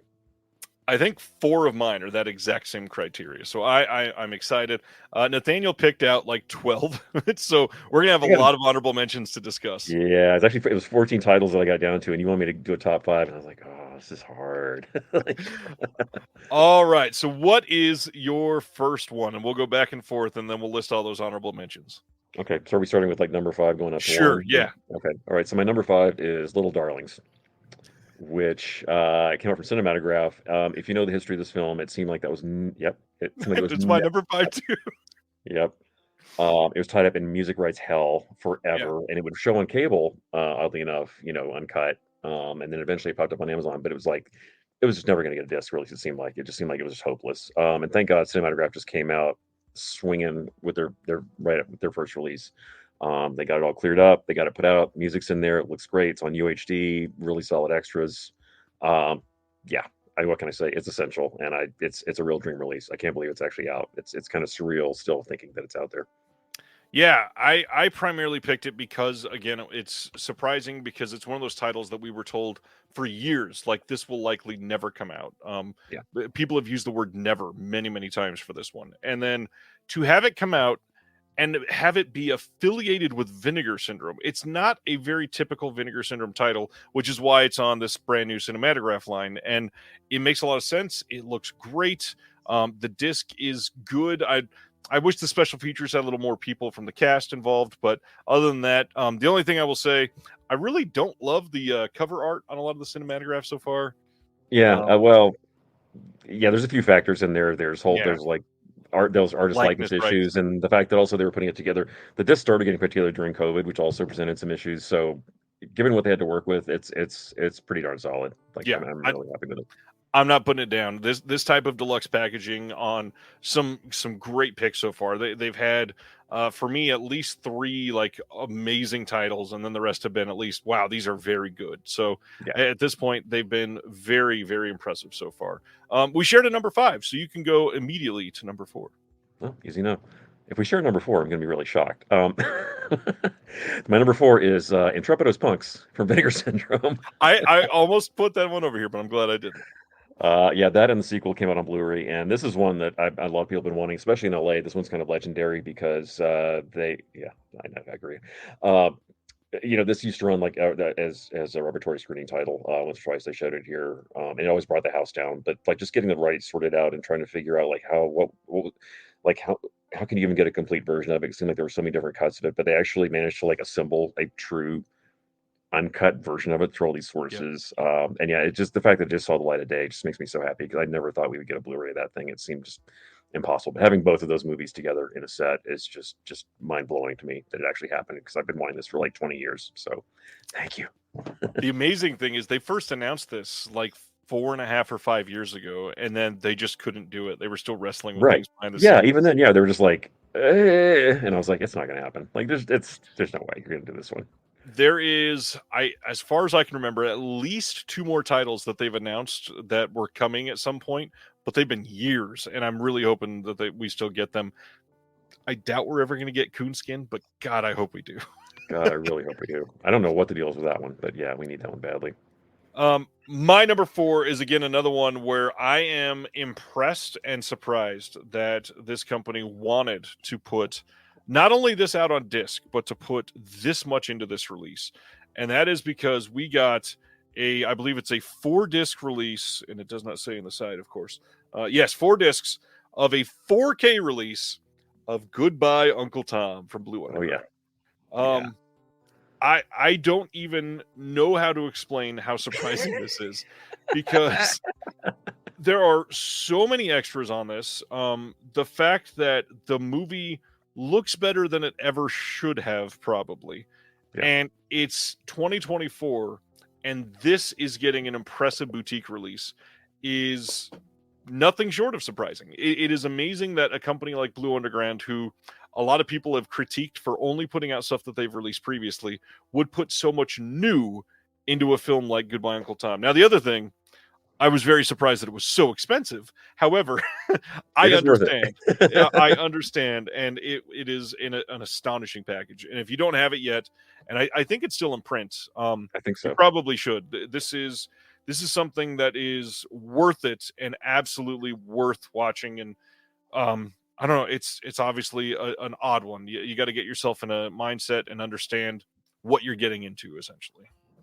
And the Italian version, the fact they got both cuts in 4K was really surprising. But make sure you watch the Italian version because it clarifies a lot about what they're trying to do with the movie. Yeah. Because when you watch the English language version, you're like, this is completely insane. Like, I don't even know how to process this. All right, sir. Number 3. Alrighty. My number 3 kind of gave it away earlier. It's because I put the review up today just in time. Is Blonde on a Bum Trip from Distrib Pix. If you know the Distrib Pix library, it's sort of been stuck in home video hell for a very long time. We managed to get a few DVDs from them, mainly just the adult film stuff. But they have this amazing exploitation library of stuff that is not hardcore. That hasn't been around since the VHS days when they had a very brief window where they did stuff with something weird on VHS, and they've been just locked behind a gate ever since then. But this is one of the craziest ones. It has this just amazing, just banging soundtrack. It is just a wild drug exploitation movie. It's so great. Anybody who saw this on VHS has never forgotten it. And but thankfully, Vinegar Syndrome has them. It's kind of like Distrib Pix is sort of like in between the Melusine line and Vinegar Syndrome. This one kind of like, I'm not even sure where it slots in exactly because you can find it on both sites. So I don't know what you want to call it. But it's not a porn movie. It's not even remotely close. But it's just amazing. And they did the packaging for this thing is just bonkers. The fact they went this all out on it is just nuts to me. But I cherish this release and I'm so happy that it happened. I'm so excited that Something Weird has continued to be such a prolific presence over these last couple of years. It's something that obviously with the person that was spearheading it not being a part of things anymore could have quietly went in the background. And yet man, she has carried on a legacy and then some, and I'm so excited about that. Yeah, like what the stuff. I mean, we're getting like just dream titles every month from Yeah. that catalog. It's the gift that keeps on giving. We got a question from Hilton. How excited are you that anything if Russ Meyer is coming from Severin? It's crazy. Can't even put it into words. I'm so excited. I can't stand it. Like, I can't wait to find out what they have. Like, obviously they have Super Vixens, but do they have 4 titles? Do they have 9 titles? Do they have 1 title? We don't know. It'll be a while before we find out, though. My number 3. There's a few reasons why I'm very surprised by this. This is an MVD Rewind release of Hardware Wars. Now, this is surprising that a company went through the trouble of marketing this as a main release when Hardware Wars is literally 13 minutes long. Now, the bonus features, it makes the disc worth it. It is absolutely worth the pickup. It's a fairly cheap release. But even then, like, it's a short that is worth putting out on Blu-ray, that's worth owning. And if you like any of this stuff, like I had this on VHS, I think I still have it on VHS here somewhere. The fact that this is a brand new 2K restoration of Hardware Wars is mind-blowing to me. Never expected that to exist. They put this together in one of the better MVD Rewind packages from this year. I feel like their quality has dipped a little bit. They put out I'm not going to name any specific titles, but they put out a mess of a title earlier this year that is so AI upscaled garbage that was just appalling. MVD Rewind deserves to be shaken for that one, but yeah, Hardware Wars. This release is worth it. Absolutely great. Yeah, I'm drawing a blank. Which title are you talking about? I want to know now. It is. You know what? I put it. I keep all my MVD stuff there, and I put it in the closet because it was so bad. I don't remember which title it was. I will look up before you go, and I will let you know which one. Okay, I was gonna say because they also put out some of my favorite UHD releases recently, which is the 2 Ghoulies movies, which just look stupidly great. Yeah, so who knows? Let me see. I will get it here soon. What okay. is your number 2? My number 2. Maybe one of the more surprising labels out there is TerraVision. They managed to throw out some curveballs every month, especially if you're a subscriber, because you never know what you're going to get. The big one for me that I didn't see coming, and I have to thank Bruce out there for this one because he actually like pinged me right after Christmas and right after New Year's actually, because I just got back, and he was like, "You have got to put this disc on right away as soon as it shows up on your doorstep." And I was like, I've never even seen this movie. What are you talking about? And I'm counting it as this year because technically it was pressed and delivered at the very end of last year, but nobody really got it until this year, unless you happen to be living down the street from them. So I think it's this year. Technically, it shipped out at Christmas, but it's really a 2024 title, and that is Hell's Highway. Wow, what a movie. This is just a total joy for every second. This was not on my radar at all, and I just loved every second of this thing. I can't believe it's on Blu-ray, of all things, with all these extra features. This movie is nuts. Imagine sort of like The Hitcher and like Highwood Hell and that stuff, but just thrown into a blender with like amazing miniatures and like goes into space and like plot twist galore. I mean, it is just a great disc. I had a fantastic time with this. Completely just sideswiped me when I popped it in. I didn't know what I was in for, but nobody's really talking about this disc. But my God, please run out and get it if you can. I guarantee you will love this thing. It's just something else. After starting producing some of the TerraVision stuff, I was paying attention more to what people are saying. Hell's Highway never gets brought up.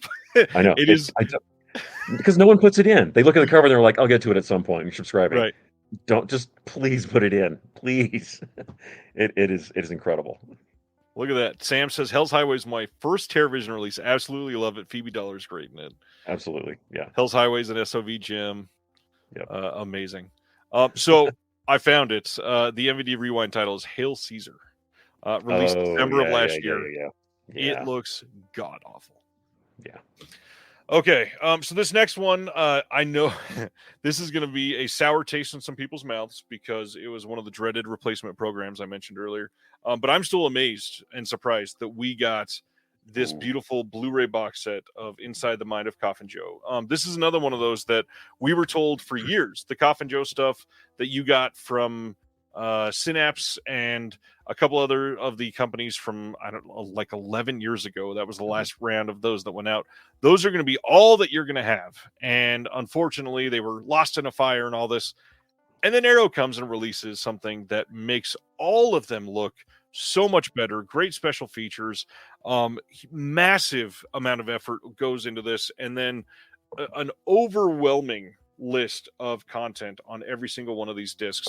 It's surprising to me for many reasons, but just the fact that it's one of those we were told never plan on it, and here it is, and we've got it, and it's amazing. I've not watched all of them yet, but the ones that I have, they look better than anything that I've ever seen with Coffin Joe, and I'm so glad that people have been able to discover him more. Yeah, that is a spectacular set. And yeah, the rumor that had gone on for a while was because one of his last films is called Embodiment of Evil, which used a lot of clips, and they said, "Oh, well, they took the negatives and used it for the clips, and they ran through and destroyed the films, Yep. and so now we can't ever use them again," and yada yada yada. So thank God that wasn't true. Yeah, they all just look gorgeous. All right, sir. Number one, most surprising of the year for you. All right, the one import title, the one movie that I can't believe is actually on disc and that I have in my hands, and when I die, I want to be buried with this disc because I'm still in shock, and that is Hell's a Poppin' from Germany. Nice, yeah. This movie is amazing. It has only been out there in god awful quality bootlegs. I mean, just like dupes of off TV. This movie is incredible. I mean, we mentioned the Zaz films before, but this is like Airplane on steroids. I mean, it is like every minute of this movie is just jammed with gags. It's just a laugh a minute. It like absolutely messes with your mind in so many ways. This is like meta on top of meta.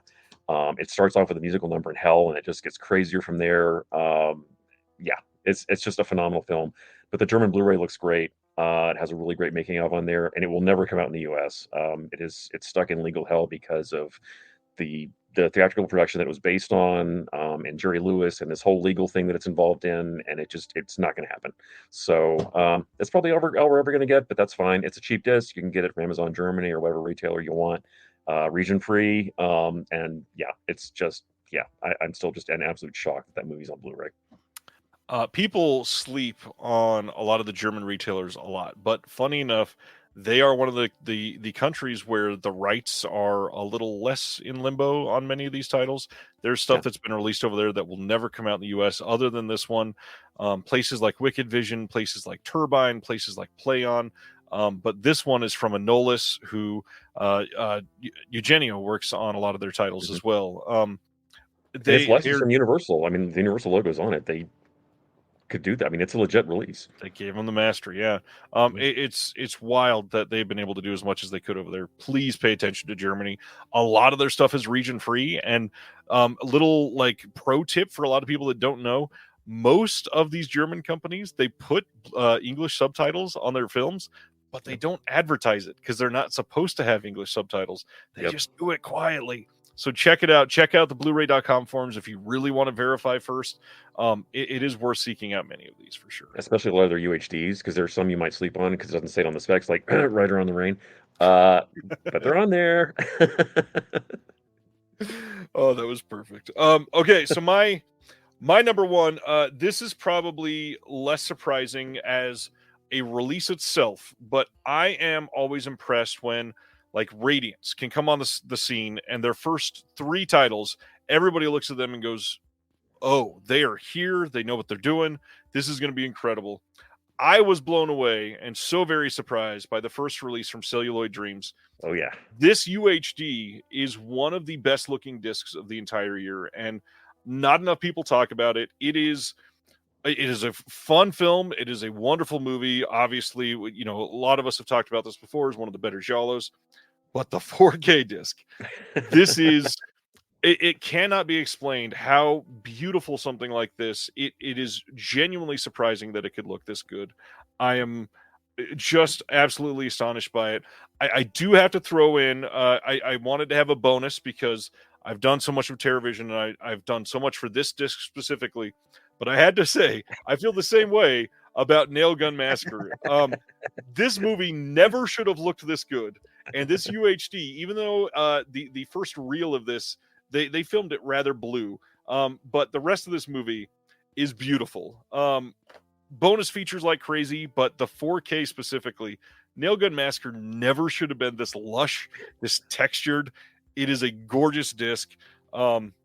Anyways, love Celluloid Dreams. I'm so excited for Black Belly of the Tarantula, and they're working on another title to come out first before that. Nobody knows what it is yet, other than Howard S. Berger. If you're still watching, tell me what it is. Please support Celluloid Dreams. Support good companies that are putting out titles that we were told would never come out. It's still amazing to me that we're getting some of these. Yeah, that release just blew me away. I couldn't believe how good it was, and also the commentary is one of the best of the year. Great commentary. Absolutely. I cannot wait to see if it gets enough love in the Shelf Shock Rewind Awards next year, because it deserves it. It is definitely up there for me. Yeah, it should. That's a great release. All right, sir. Let's hear about these honorable mentions. All right. Let me just run through them. Just list them off real fast. No, spend some time. Exactly what you love. Okay. Well, next up, I'm going to say Severin, The Mummy and the Curse of the Jackals. How this got onto Blu-ray off the negative that they found at a freaking estate yard sale. Everything about this release is just ridiculous. If you watch the feature, they explain how this happened. But I mean, this was a movie that was like treated like trash on VHS and just vanished after that. It's shot in Vegas.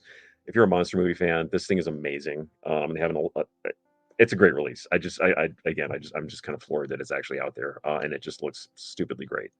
When they announced this, I went and found it was a really poor quality version, but it was up on YouTube, and I saw like 8 minutes of it and went, "Oh my god, this looks amazing! I have to get this." It is just wild. I mean, just to see like guys in Von Stravis just shuffling down the Vegas Strip, and like just people just being like, I can't recommend this disc enough. It is just total joy. It's so much fun. All right. You want me to keep going, or do you want to do any of yours? Keep going. I did not grab any more. Okay. Just because it's a movie that I never thought we would even have, much less in a 3-disc edition in a freaking trunk, is The Primevals from Full Moon. Like, how? I don't know what else I can say. I mean, this was a movie that never really got completed, and they not only finished it, but they've actually given you 2 cuts and just an insane amount of extras. I think one of the most just overboard packaging jobs I've ever seen in my entire life. If you've seen what it looks like on the Full Moon it's site. huge. And then Umbrella is doing a huge release of it. And then for those, I know there was a lot of people upset that the Full Moon thing was super limited. They did just announce a standard version of the 3-disc version. I'm saying version a lot now. It sounds like not a real word. That's coming out in January of next year. So if you want to wait, you can get like a cut down version of just that. And that's good for everybody. So, yeah. Next up, back to Vineyard Syndrome again. They've had a couple more in here. The Mark and Erotic Passion, which is a double feature of. Technically, they're under the Melusine banner. I mean, they are technically hardcore, but they're not porn movies. They're these two really cool, stylish crime movies from Greece. One with Vegeta Wilson, and they're both really fun. They're really good movies. They just happen to have, because Greece is kind of like Brazil. They would occasionally just like throw sex into their movies just because that's what people wanted for some reason. I don't know why, but it's not very much. So if you're averse to that kind of thing, I would still say check these out because they're actually like really good thrillers. They're very sort of like Giallo-esque, and like sort of like French crime films and all that kind of stuff. It's kind of all smushed together, but they're really, really good. I'm afraid people are going to kind of miss the boat on this one because they're going to think it's porn, and they're really not. But the fact that they're like on Blu-ray from the negatives is just like staggeringly insane. I hope they keep doing this kind of stuff because that was just not one that I saw coming at all. And it's just a fantastic release. I am sort of disheartened by how many it seems like literally never go and check the Melusine site. Now that they're not on the same website, they just are forgotten. And sure, quite often the adult titles took way longer to sell out than the regular titles. However, they didn't take as long as they're taking on Melusine right now. And it feels like there's many people that would have purchased them if they were on the Vinegar Syndrome site, which doesn't make sense, but check it out. Yeah. But if you're not like a regular Melusine customer, like please give this one a shot. Like I really can't recommend it enough. It's a really cool double feature. Next up, back to Germany. Valerian, another movie that will probably never come out here because the music rights are absolute hell. Valerian Borowczyk's The Streetwalker, aka Lamarche from Play On, in an insanely stacked special edition with a director's cut, which I had never even seen before. I didn't know that what we had was a producer's cut. We actually get 2 different versions of it, and the packaging doesn't mention it, but it has English subtitles.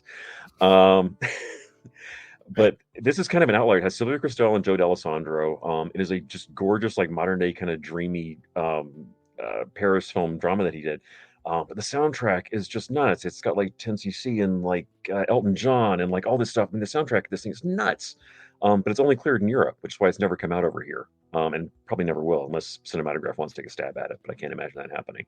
Right. It's such a cool movie, and the fact that we have this like deluxe edition of it just kind of blows my mind. Crazy. I agree. It does need a Blu-ray. Come on, I guess that's VCI's court. Is that what happened? Probably. Someday? Yeah. Um, Reptilicus on UHD with the original cut too. with the Danish cut. What else can I say? I don't know. Right. Like, it happened. We live in a strange world. It is so odd. Thank you, Vinegar Syndrome. I think. I don't know. I'm still trying to process that one. That actually happened. Great release though. Just Pretty really, impressive. really great. Death Squad from Mondo Macabro. Yes. Fantastically trashy, nutso French crime film with like maybe the most shocking title card I've ever seen for a movie. It's oh my god, this movie's so much fun. And the fact that they even did a limited UHD on it and it's out on Blu-ray now. Please get this one. It's very, very entertaining. A lot of people don't even know what this thing is, but it is just a total riot from start to finish. It's so much fun. One of their best for sure. Yeah, it is really great. Agfa pulling one out of the blue. This one is porn, flat out, but it's wild. Sex Demon. Completely lost, utterly forgotten gay porn take on The Exorcist. Wow, I didn't know what I was in for with this one, but you really, there's no way I could describe this on here without getting you banned. But they really did just do a remake of The Exorcist, but as a '70s gay porn movie, and it is absolutely nuts. The Streetwalker, La Marge. If you look up La Marge on Amazon.de, you'll find it. Or just type Sylvia Kristel Blu-ray. It'll be the first one that pops up. Or Blu-ray.com. Change your icon at the top to the world, and then type that in. But yeah, great release. Another label of mine that I really love. They're not as prolific as I wish they were, but Le Chat que Fume. They put out some really great stuff lately. But the one that really threw me was the Mad Heart or Le Corfu. If you love like Andrei Zlovsky, that kind of thing, this is right in that wheelhouse. It's got that kind of same kind of like just crazy kinetic camera style to it. It's just kind of like another one of those sort of tragic love stories out in the woods in France, but it is like one of the most visually stunning movies I've ever seen. And I never even thought it would hit Blu-ray. I thought it was just a goner, and somehow they managed to drag up the negative, and it looks great. It's got English subs, again, region free, fantastic release. Don't know if it'll ever come out here. It deserves to, but I don't know. I wish more of their titles got English subs. So too many of them don't have them, and it unfortunately knocks out a lot of people. I will say, while I was visiting LA and got to see you, I stopped in CD Trader in Tarzana, and out of nowhere, I've never imagined this would be happening. I found Le Chat que Fume titles in a shop for sale on the shelves, and I was like, "This is amazing!" I was like, "It's heaven!" So great to see that. It was great. Keep an eye out. The Le Chat titles that I've been able to check out, they put so much love and attention into their releases. I wish more of them were English friendly, but they do great work. Yeah, but when they're English friendly though, you can pretty much buy with confidence because I don't think they put out anything bad that I can think of. Their track record is pretty immaculate. And last of all, another good Vinegar Syndrome shout out is Phase 4. The fact they actually reassembled the original Sal Bass director's cut. What a release! It's out in 4K. Just absolutely stacked. Has all of these. It's just great, like top to bottom. It kind of came out during a flurry of releases they were doing, where they were like dumping out so many titles a month. This one really got lost in the shuffle. Nobody's really talking about it that much, but if you don't have it, please grab it. The movie is fantastic, and the UHD looks great. And just having like the original ending back in the movie itself, along with some extra footage before that we didn't even know about before. It's a real miracle release, and I don't know how they pulled it off, but thank God. Yeah, Phase 4 is just absolute 10-star release in every way. There's been a lot of people complaining about the Vinegar Syndrome slate from this year, feeling like it's an underwhelming year for them. But there are certain ones like Phase 4, Silicus. The fact that a year ago, if you would have told me Vinegar Syndrome was going to do Phase 4, I would have definitely not agreed with that. I mean, they're a label that you would not have expected to have a title like that. But there's so many random things that they've done this year that are just sure, maybe it wasn't the most strong month, but they put out this title, and that's very impressive. And the UHDs that they've done have looked stellar all year. Yeah, there's a lot. Phase 4 is an incredible film. Yep. So yeah, a lot of surprises this year. I mean, and I'm sure, and I mean, we're only in September. I mean, like, I'm almost afraid to see what's going to happen by December. It's nuts. Yeah, Black Friday coming up. Speaking of that, next week is the flash sale pre-order for their Black Friday sale already. And a lot of people don't even have the Severin summer sale shipment yet. So here we are. Lots of complaints incoming on that. Commentary wise, Nathaniel has stuff coming out literally every Tuesday. Make sure you're following him if you like the way Nathaniel works on some of these titles. What's in the last year or so, what's the title that's been released with you on the disc that you are intensely proud of being able to talk about that film? Well, I mean, obviously, I mentioned Bloodline. That's going to be coming out very shortly, but that was a real special one for me. I'm really proud of the new track that I did with Troy for Opera for the Severn one that came out. Which I know some people are kind of confused because, for various reasons, Troy and I did separate tracks on the old Scorpion release, but then we teamed up on this one. So, completely different track, but it's a really good one. I love that. Yeah, and there's a lot of new stuff in there. So even if you have the old ones, you need to get this one. But yeah, really happy with that one as well. I know a lot of people are still waiting on that Severin stuff. And actually, I was really glad we got to do two of the in the Argento's deep cuts set that came out. Yeah. That's another surprising one. I had no idea that was going to be the 4-disc set when we did those. I knew they're doing the Door in the Darkness series, but I didn't know that it was going to be that. Yeah. So when I saw the announcement, I was like, "Holy crap!" But yeah, those were really fun to work on as well. Getting to do 2 of the episodes of that was a really cool one. So hopefully, some folks have gotten their copies. Again, that's another one nobody's really talking about all that much. But take a look, because that thing is just absolutely just stacked beyond belief. As we close this, maybe an abnormal plea for somebody that is into physical media like this, but I really want to say one thing, and that is a lot of people and a lot of companies see a spike in sales when they first release something. The initial announcement, the pre-orders go crazy, it'll come out, and then it dies down, and people just don't go back and buy catalog titles all that often unless it's a sale. Sure, some things I understand waiting for sales. We're all poor. It's 2024. I totally get that. However, there's a lot of places like these smaller companies, like stuff that we mentioned tonight, like Mondo Macabro. There's a lot of older catalog titles that, sure, not a lot of people are talking about. Hunting Ground that they put out a couple years ago right now. All the limited red cases are sold out. Not very many people are buying the Blu-ray. Those movies are still great. Go check out catalog titles. I know that these brand new ones are exciting, and as hypocritical as this sounds, on a night when we talked about amazing, surprising titles from this year, check out some older titles. There's still some amazing films in print, and before you lose your chance to get them, it's a great time to pick them up and support those companies. I mean, those films still need to make money, and they need to be able to sustain, and if it's something that you're into, always support the company, because they do great work. And I would say if you need more of a kick in the butt, just remember, go to eBay and look at what Mondo Macabro DVDs are selling for, and that money doesn't go to them. So buy the stuff now. And Mondo Macabro has been killing it this year. I mean, it's every month they've really been blowing it out of the water. I mean, with some really wild stuff. And we still got Cafe Flesh 4K coming. Thank God. Incredible. Well, Nathaniel, thank you so much for taking the time out on a Thursday night. I know you're a busy man, and this is rare, so I appreciate you being able to do this. Always a pleasure. Thank you for inviting me. Everybody else, come back next week. We're going to have the boys from the Almost Major podcast back, and we're going to be doing something fun next week. But on that note, thanks for everything you do, Nathaniel. Thanks for everybody for being here. And it feels like a short night, but I feel like we covered a lot of stuff tonight. So we sure did. Yeah, thank you again. And I hope next week has a lot fewer black boxes for you. I don't want you to keep getting in trouble. Well, Criterion announces in a couple days. We'll see how much they make me censor. Emmanuel box that. Oh, gosh, another one. Have a good week. We'll see everybody next Thursday.